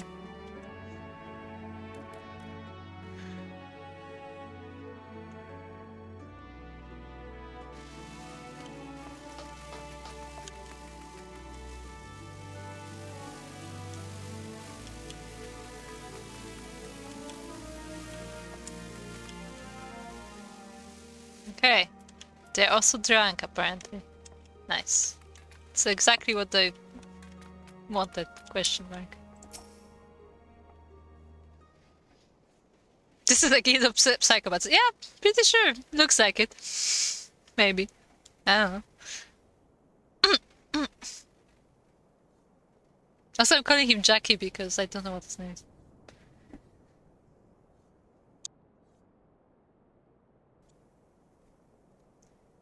I'm the one they call Jackie. Though I'm surprised you've heard of me. Perhaps it'd be good enough to tell me your name, along with that of the kindly cove as told you mine.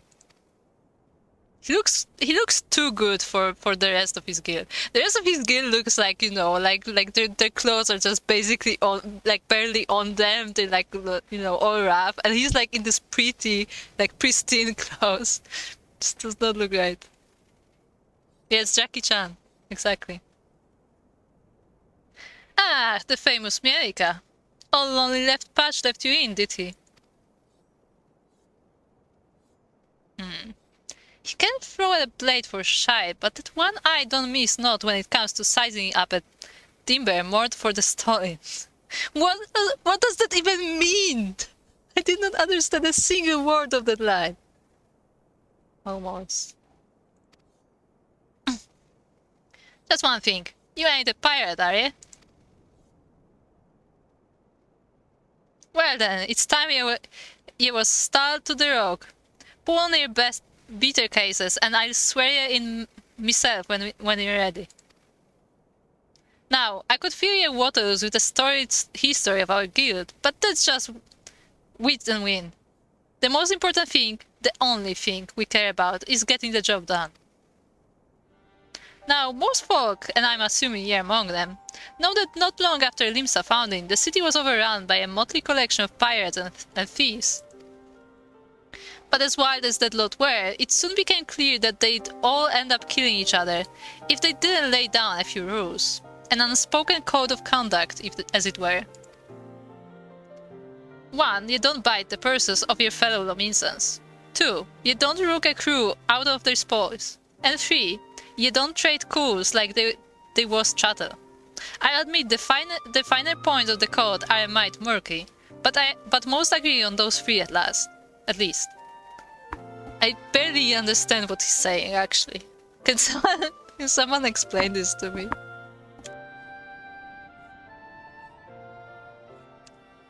What is the third point?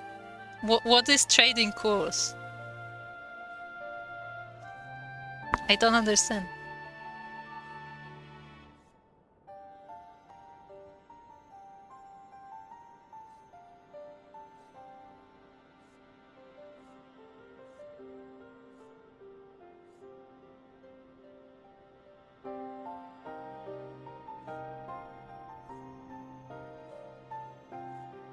I know, right, don't I?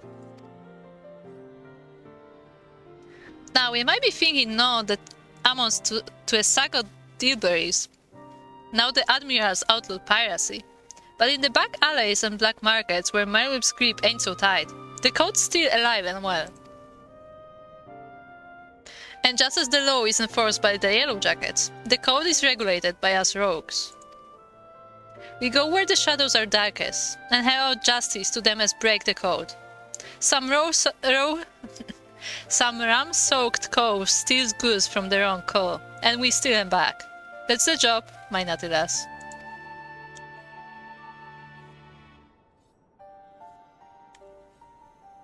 Of course, we don't have the twig when blade work's called for, neither.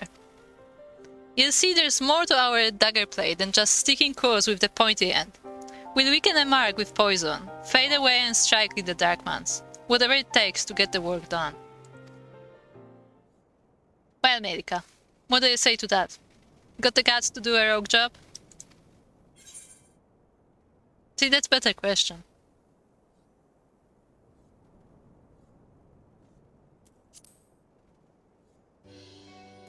Right then. First off, we have to get your kit sorted out. What do you mean? I look perfectly well for a rogue, Kappa. A rogue needs to be light on her dew beaters to stay on a mark's trail. The job might have you fighting across a deck or weaving through the mob, and the last thing you want is a bleeding great battle axe, what hooks itself on every rope and post. That's why we stick to daggers. They let you slip through the streets just as easily as they slip through a rook's ribs.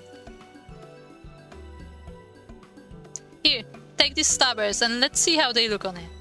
Just don't get so excited with your new toys that you forget to dress for the role. You'd be surprised at how many colts come back to me in their bloody small clothes. Was that like a fourth wall joke about how you get naked when you change class? Sounded like one.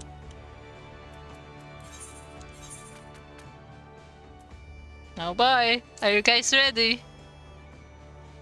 It's the time. Except I have clothes that can be equipped by any class. Okay, let's see what I have that I can use actually. Let me make a new gear set.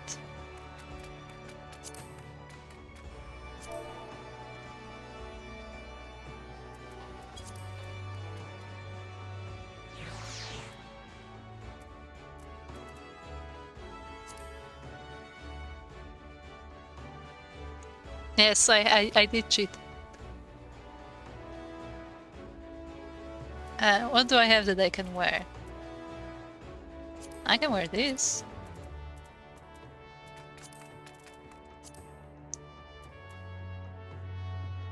Now, do I have anything that actually has stats? I don't think I do. It's funny. I could make myself something.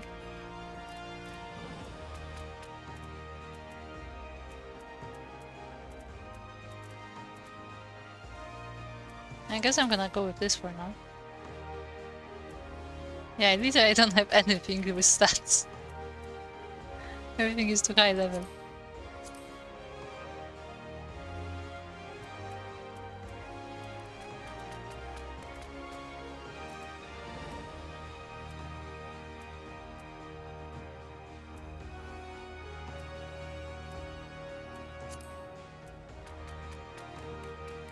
I need some shoes though, because it took away my shoes.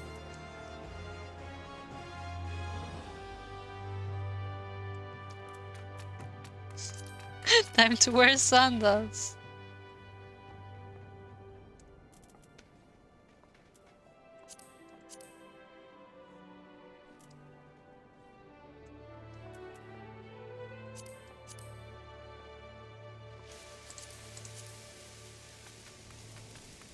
Yes, I'm spending way too much time on this completely random thing.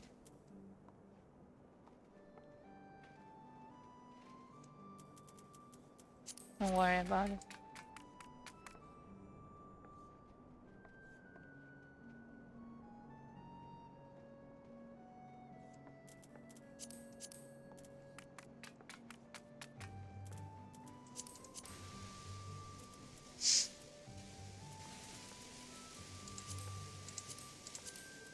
I can wear some earrings.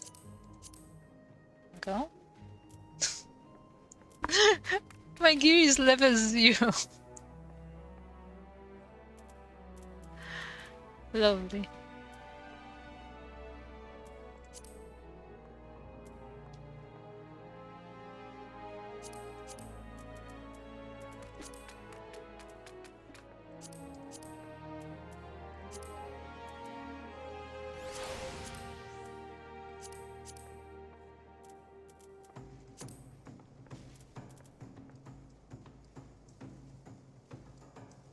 Let's put some gloves for the looks alone.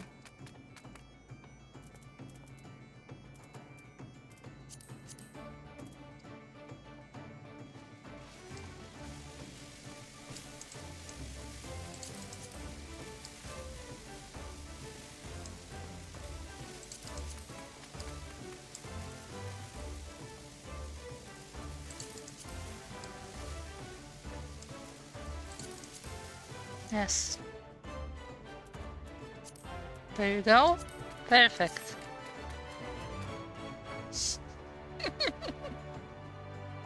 Lovely. Your attack is now as armored as you, yeah? Yes, it is. Chicken head is very sad. I mean...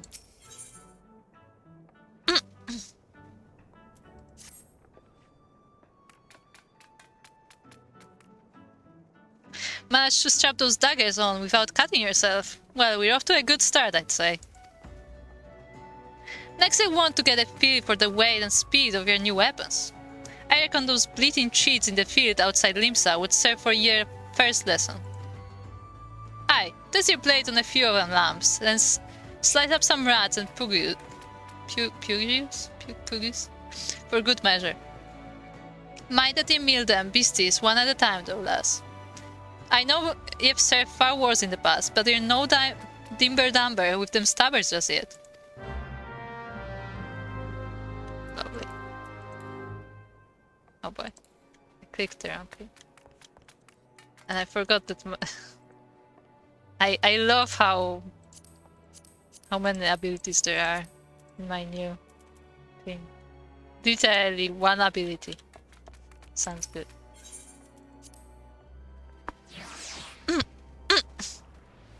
I got used to starting with all the abilities like in Dancer. Okay, where do I go?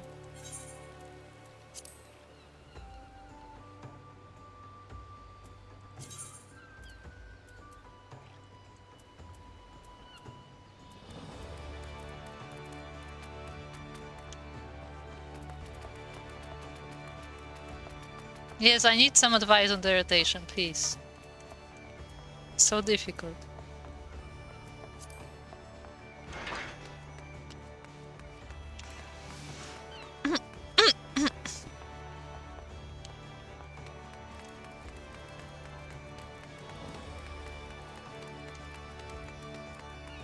So this piece of road is weird.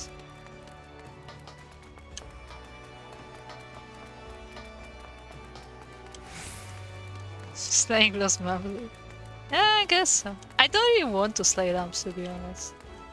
But what can I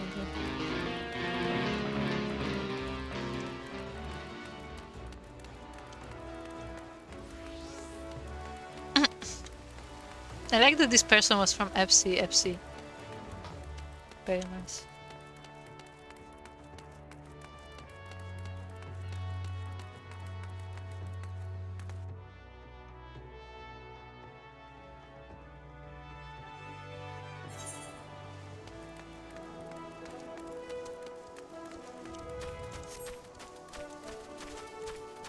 Go rats! Ah! Ow! You know what? Quackers heal me. Ah! So I can kinda move, but not really. Hey! Wait, what's my second ability?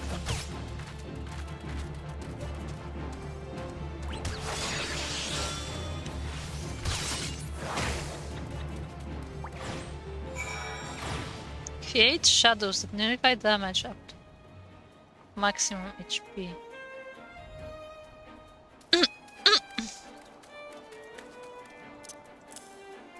Okay.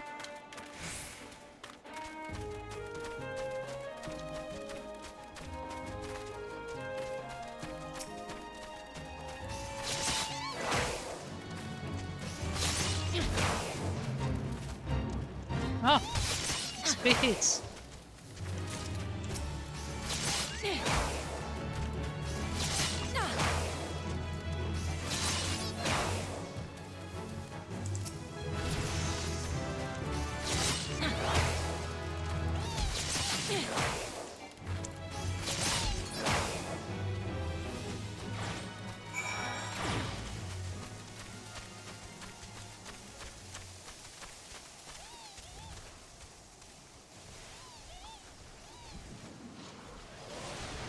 I could join this fight, I guess. Let's do this. Might as well.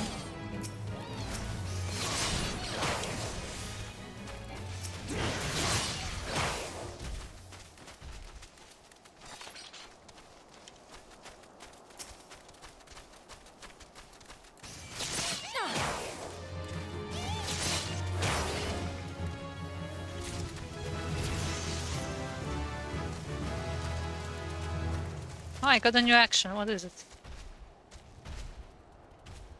Oh, it's a combo action. Okay. Okay.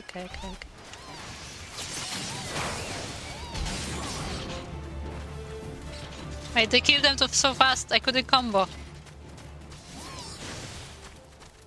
There it goes. Show me the combo. It wasn't worth it. It was very anticlimactic.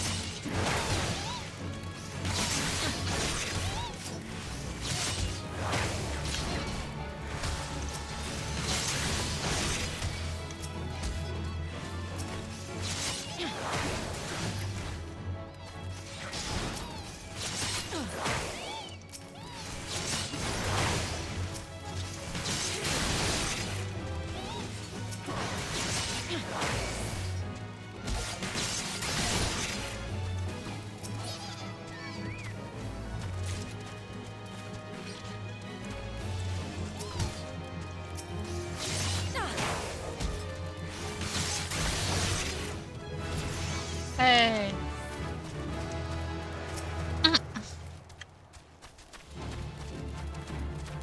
Did the fight end or did they just move away too far? I am confusion.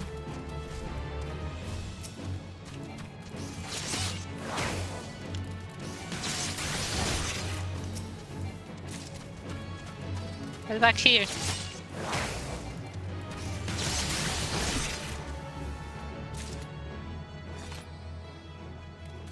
Okay, where are the other ones?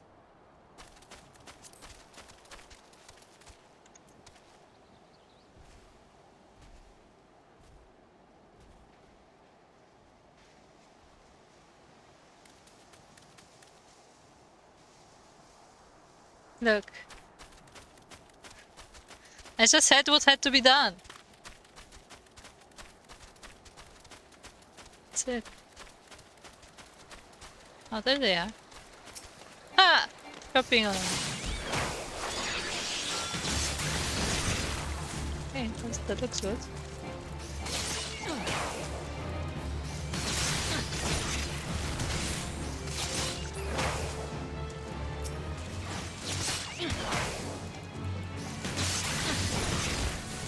Ow.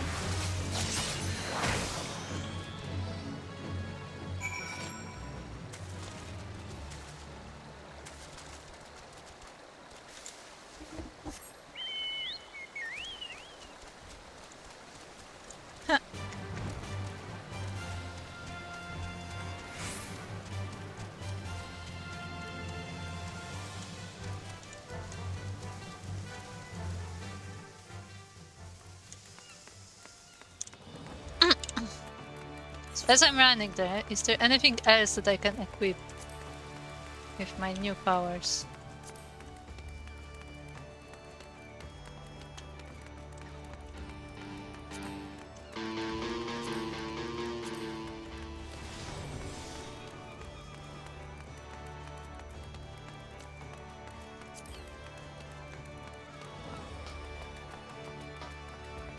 Well, I've seen the chat.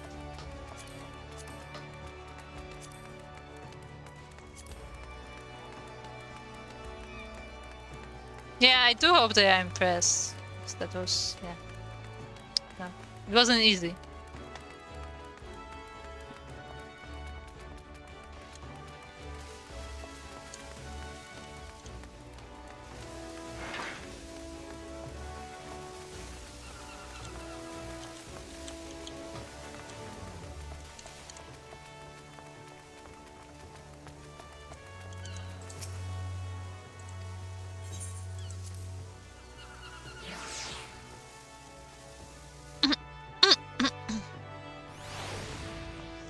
So what do you think? Then with your mini Arya, you can never have enough blade practice, lass. In fact, I'll even add a list of marks to your hunting log. Pit yourself against the lot and you'll soon learn some new steps for your dance with the daggers. Aye, you must think of yourself as a dancer, not a bleeding butcher. Butcher? Butcher. You only need so much force to ram a short blade into the hilt. Precision and speed, that's how you get the most out of your stabbers. Bulky armor will only have you plodding about like an ungainly aurochs.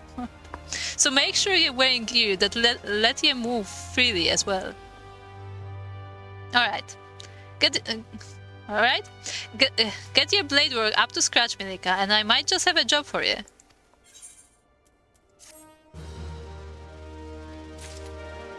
I am level 5. Give me the quest. It's gonna give me a bunch of useless clothes. Lovely.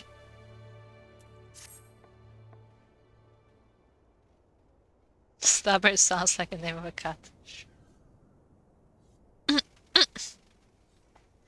Oh there, Mielikka. I must say you're looking comfortable enough with those Stabber's ears. Aye, I reckon you're good and ready for your first assignment. Ordinarily, I'd stow my wits and let you get on with your work, but seeing as we only just dragged you into the shadows, there might be a couple things what you ain't familiar with. Let's build on what you likely do know. And that's the fact that the Admiral, God bless her soul, has outlawed piracy in Limsa. So, why do you think there's still so many sodding pirates in this town? I'll tell you why. It's cause there's still one way for them to loot and pillage without incurring the wrath of the law. All you need to do is apply to serve the thalassocracy as a certified privateer. A captain with a privateer's license is free to terrorize the seas till the Aldgos come home, so long as he only targets vessels that belong to the Garlean Empire. Of course, considering how bloody vast the Empire is, that's plenty of looting to go around.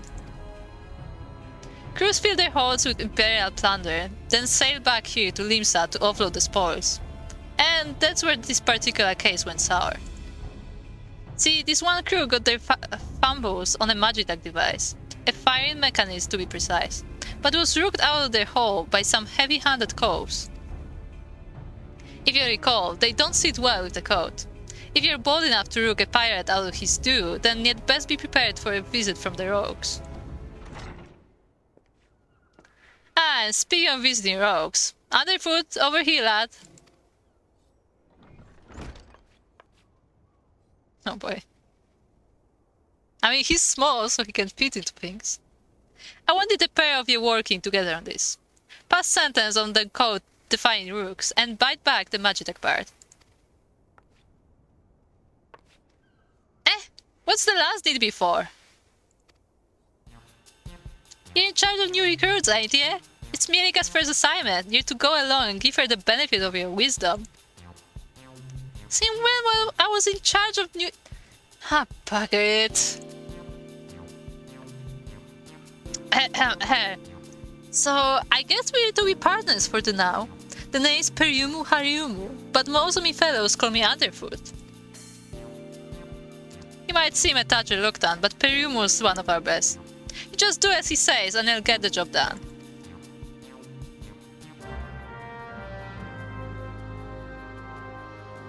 I say Underfoot because he's underfoot tall? Question mark.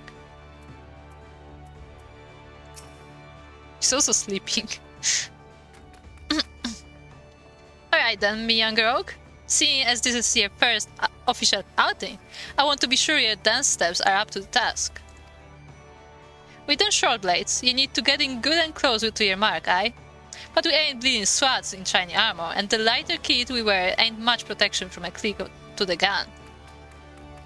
So if you don't fancy spitting blood and teeth, your best defense is simply not being there when your mark winds up to land a nasty cloud. Sliding around to a flank usually does a trick, but there's some ramp fun every rogue should master: the shade shift. Clear your mind and trust in your speed, and you can leave an axe-wielding brute chasing your shadow while you bury your stabbers in his guts. Right, now it's time you put this lesson to practice against some of those Aurelie out in Lower La Noche. I hope you were paying attention last, cause those tentacles can pack a wall up. Enjoy!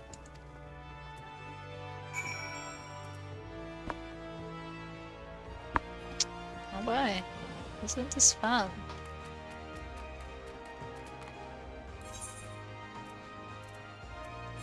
Where is it? Nice.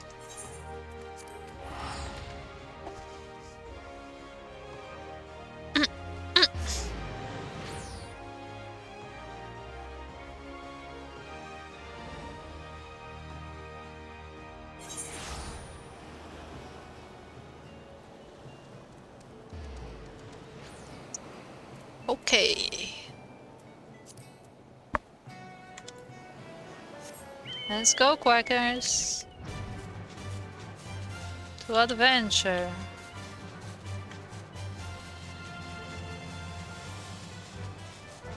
Don't I pretend I didn't see that.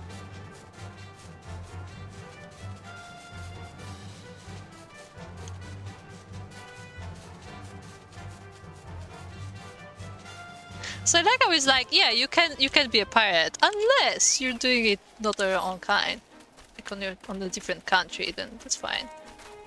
It's like, alright. I mean, they are at war, but ah! Ah! Ah! Look at me evading attacks. Whee! Back here.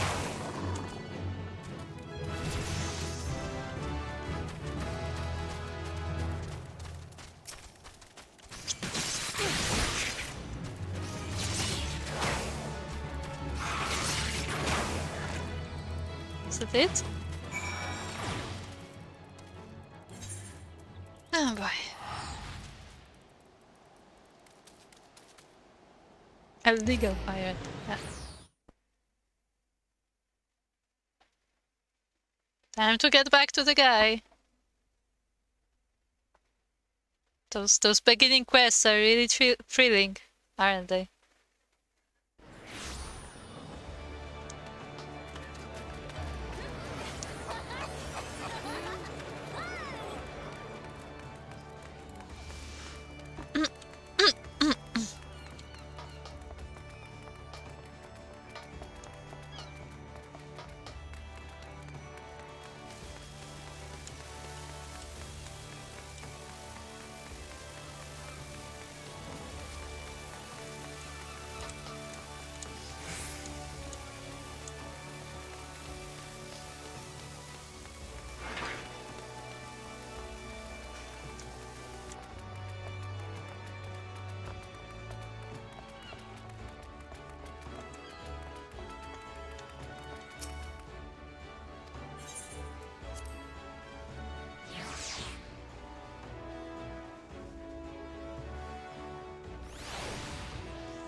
Done with your practice then? The sting of a tentacle bugger will soon teach you to stay on your toes, eh? Ahem. Now you've got your blood rushing, I'd say it's time to get down to work. First things first, we need to track down them adult coves that rooked that Magitech gadget. Might be as one of our rogues has heard something.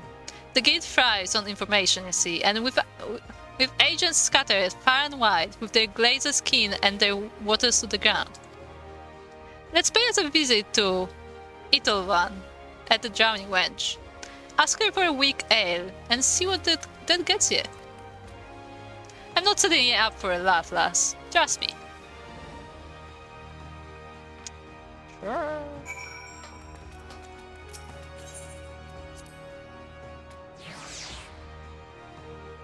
Tribes of information which you cannot understand one word of. Yep. Look, I'm a foreigner to this land. They just keep talking to me in this weird language.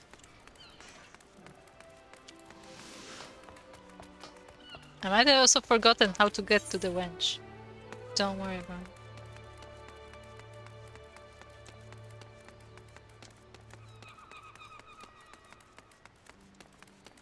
There are stairs here somewhere, right? I think I passed them. I'm very good at this, I swear.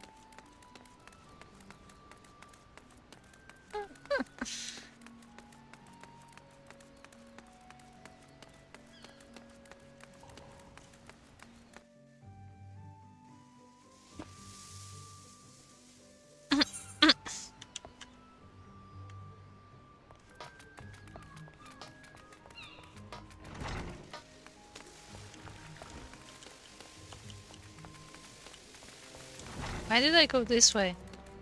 Oh my.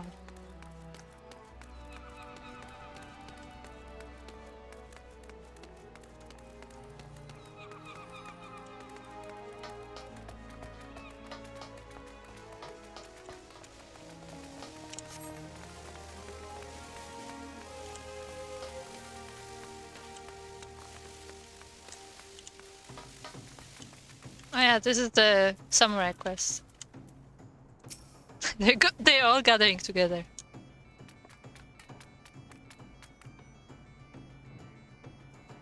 I did not do a dungeon run, Phoenix. Not today. I'm just doing class quests. And I just started like half an hour ago. I started the ROG quest line.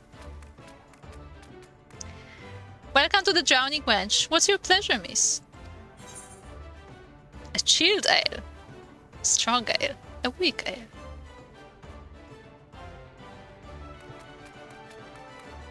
A chilled ale? Oh, okay. Never in all my days! We may serve some cheap grog in the wench, but not that was watered down.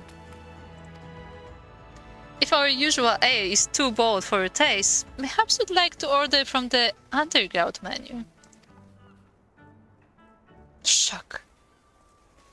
Aye, there's quite a lot on offer for a customer who, with your roguish charms. Was there something in particular I could help you with? Ah, the trouble over the Magitech loot.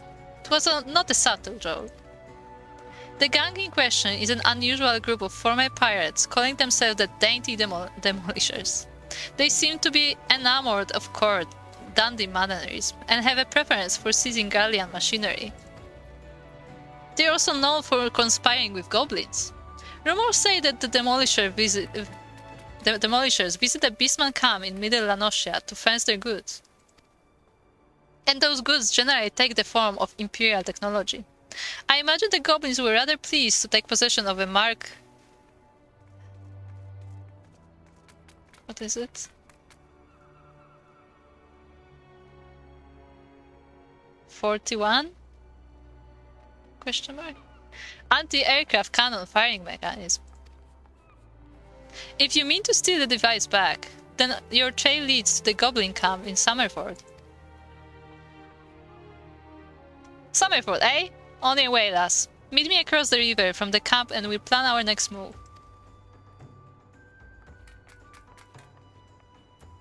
Just casually listen.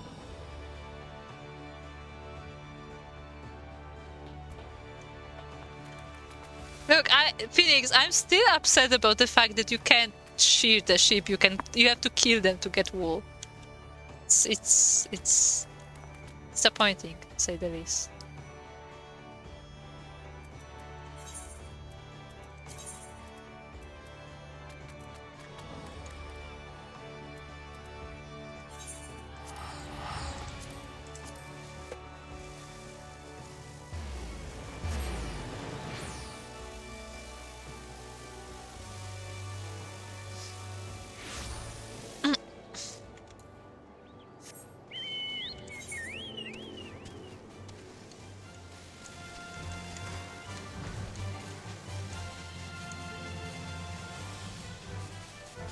I'm very sneaky, just flying my chocobo on top of everything. Oh, sorry, this is the camp. I probably shouldn't fly on top of the camp, should I?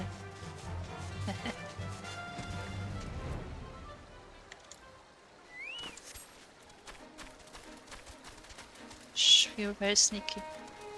I think someone is doing the same quest. Yeah, someone is doing the same quest, that's fun. Get your noggin down, Mielikka. I've been snitching the actions across the way here. No sign of the demolishers, but I did see one of the gambler cows stuffing the Guardian gadget into his backpack. I knew little one would steer us alright.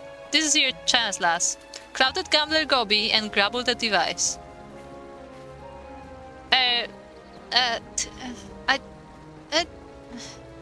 I've lost track of which gob it was, but I'm thinking it's the salt on the left. Just make sure you dance away from the bomb blasts. Twisting and dodging in the middle of a fireball ain't exactly effective.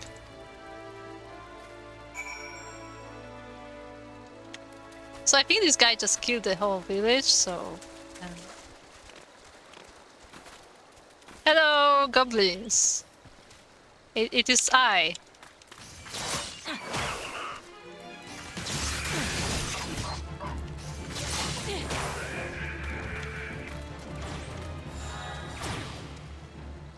Okay.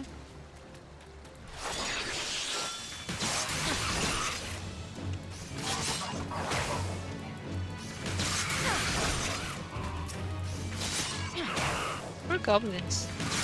Nothing wrong. We even trade with them.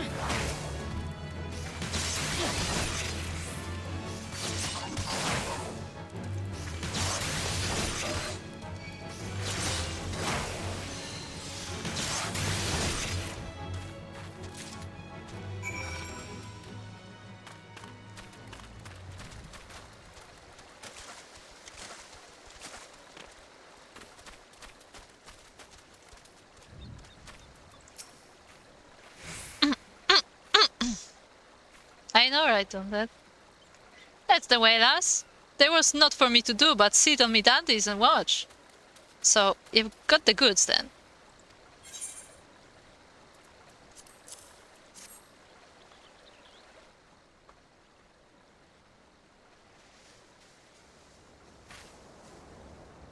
Aye, this is the device, and no mistaking.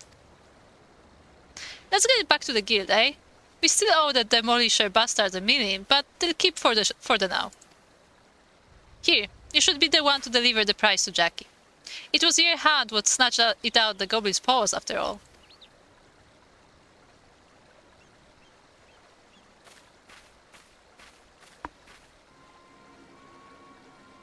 Captain! Captain, I say! Some fiend has perpetrated violence upon our goblin colleagues, whilst we sought but to wet our throats with fine libations.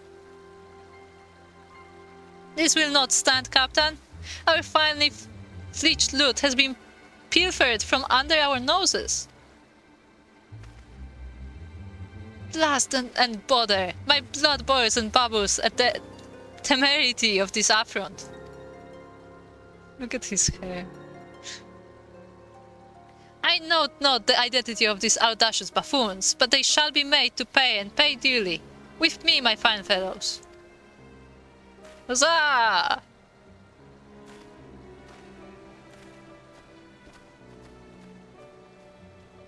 Yeah, they speak properly, right? Compared to our rogue friends.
What clock? I mean this one in the top right? This is Erosia time. This is the game time.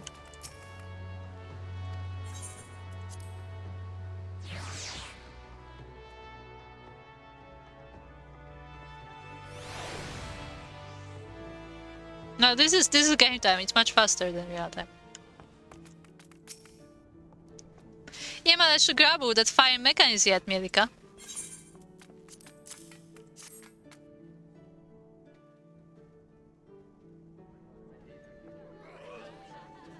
Who's that person?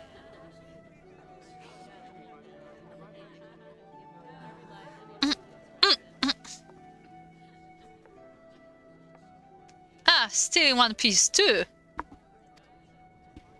One piece? You've done well for your first assignment, lass. It don't look like much, but that crew put their lives on the line to cloy this here bubble. They'll be pleased to see it snatched back from the roofmans. Or roofmans? If yet to do for the dainty demolishers, Jackie. The job ain't over.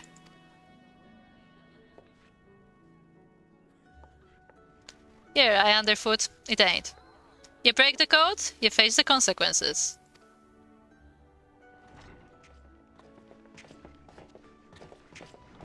Oh, this is not all what I expected from the inside of a convent. How did I get there? And who might you be, sirs?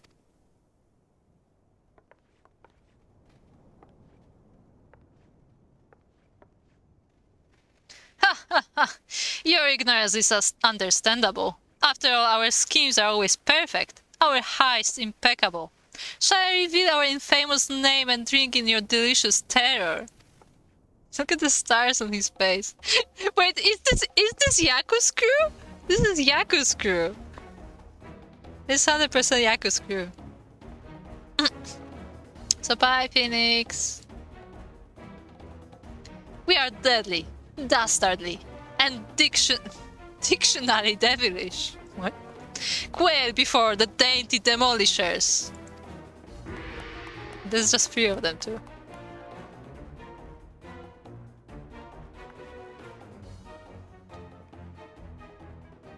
Captain, I say, there's a louse who misappropriated our merchandise. I concur. She's the same simpleton whom we trailed unnoticed to this very establishment. Surprise, surprise! Now, my dear dandies, let us not be unpleasant. We should endeavor to resolve this distastefulness without resorting to insults or other less diplomatic methods. At least not yet. You there? Yes, the clean-cheeked errand boy. Be a good fellow and fetch me your spear. One of your colleagues has committed a terrible crime against us, and we shall not be leaving until the proper restitution has been paid. Oh, an errand boy now, am I?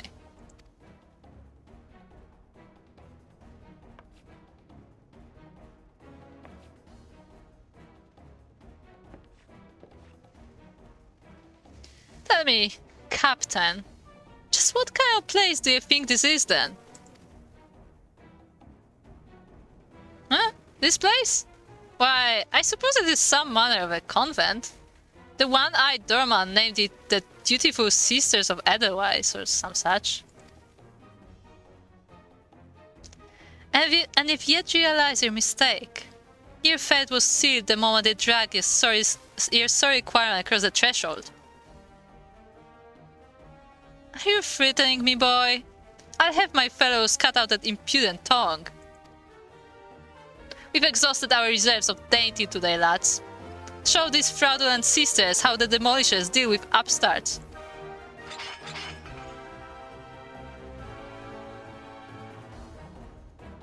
You still don't understand, do you?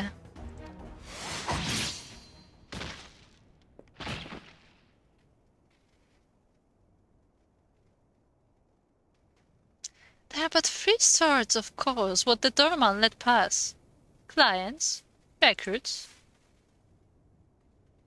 Godspeed!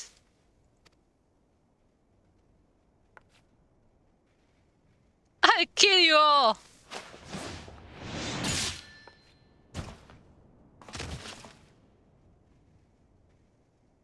Didn't your mom teach you not to interrupt a lady when she's talking?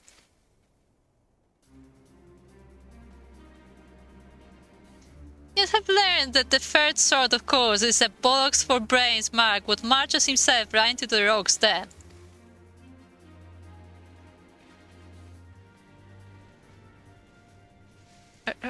Rogues? But we were so careful. I heard tales in my pirate days.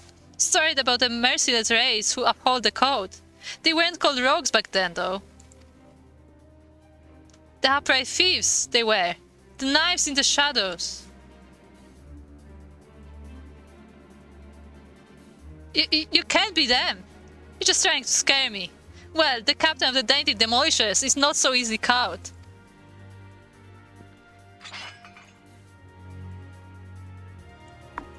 To the heads with your deceptions. Huzzah!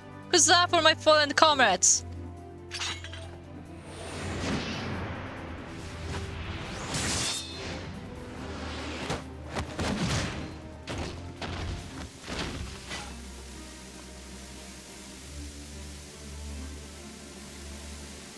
Deceptions? Aye. Anyone they meet could be a rogue captain. Even a clean-cheeked errand boy.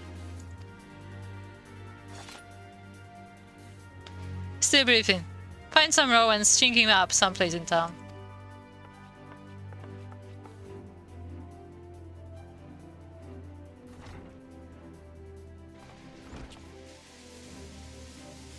And now the job's done. Quite an introduction you had there, eh?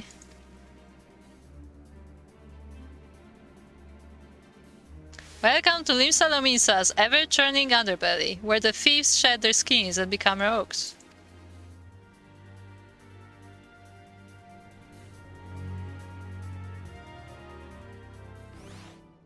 They just casually killed them. Just want to point that out. I'm not much for discussing the old days, but since it's come up, I might as well clear up the confusion. It was back when piracy was at its peak. The codes what protected the code were dimber dumbers, the best lads and lasses to be had from among the pirate crews. They beat back the goods what was wrongly beaten, and came for the guilty under cover of dark months. Upright thief became the title for this cause, what dealt in sanctioned stealing and milling.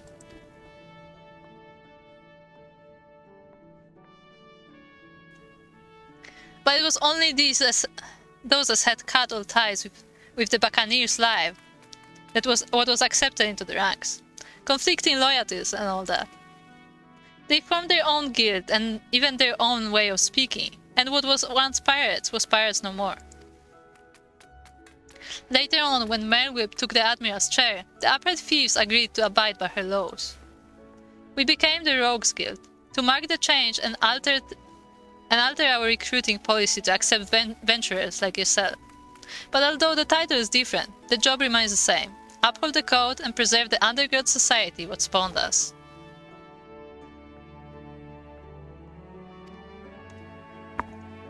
Just as you've done with this assignment.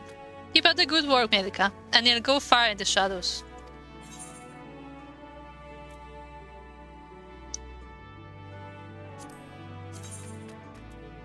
I can make that. I can also make that. I can make all of this. Probably. This looks awful. And I'm not wearing a green eye patch.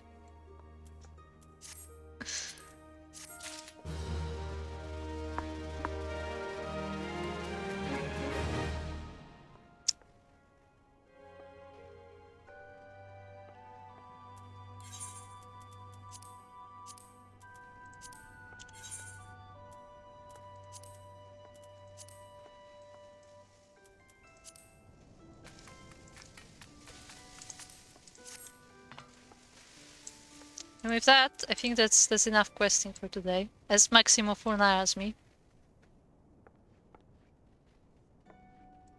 Fornara Maximo in the chat.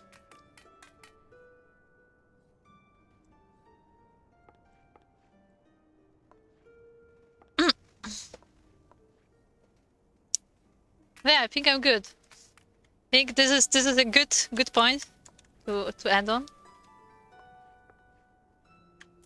As we just completed a part of the story. And hopefully I can do this more often, so I can actually remember what I was doing. Because that is a bit of an issue when you can't remember the stories. I also want to maybe try Arcanist as well. Like, in general, like, just try more classes. Secondary classes. Gah!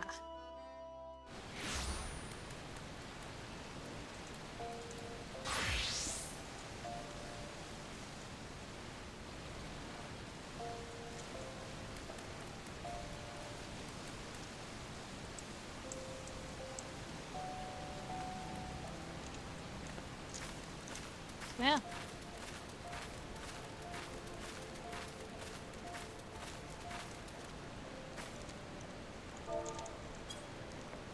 With that, thanks for hanging out. Hopefully I can do something similar soon, TM. And continue the class quests that are not shown on the regular streams. And hopefully my throat can survive all the reading, because that is a lot of reading. But hey, I thought that's something I also can practice, like just speaking more.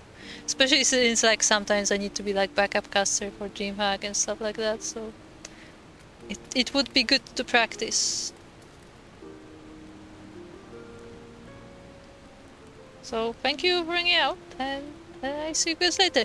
Also, if you're interested in more Final Fantasy shenanigans, check out our Discord, exclamation Discord. I think I can exclamation mark Discord in my chat, I can't remember.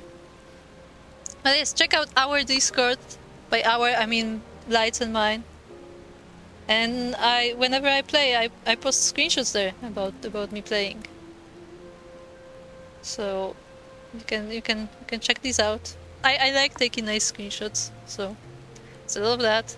We also have a few mentors in the chat, so if you're new to the game and you need some guidance, you can ask people about stuff. There are no stupid questions. Just want to point it out, because sometimes people are afraid that their questions are stupid and they shouldn't ask them. But no, if you're confused by something, if you don't know something, like, just ask a question. It's completely fine to be new and not know things. Don't ask Daunted about cat girls, or that's for your own good. But anyway, with that, that's it. See you guys later. Don't miss ANZ Champs tomorrow. For me, it's tomorrow. I don't know what time zone you're on, but Friday is the time for ANZ Champs. Friday and Saturday this week, and Light will be casting, and Oreo and Starduck will be playing. I don't remember right now which one will be on stream and which one wasn't, or maybe both will be on stream. I don't remember. But yeah, they will be taking part, so make sure to check it out. I'll see you guys later. Bye!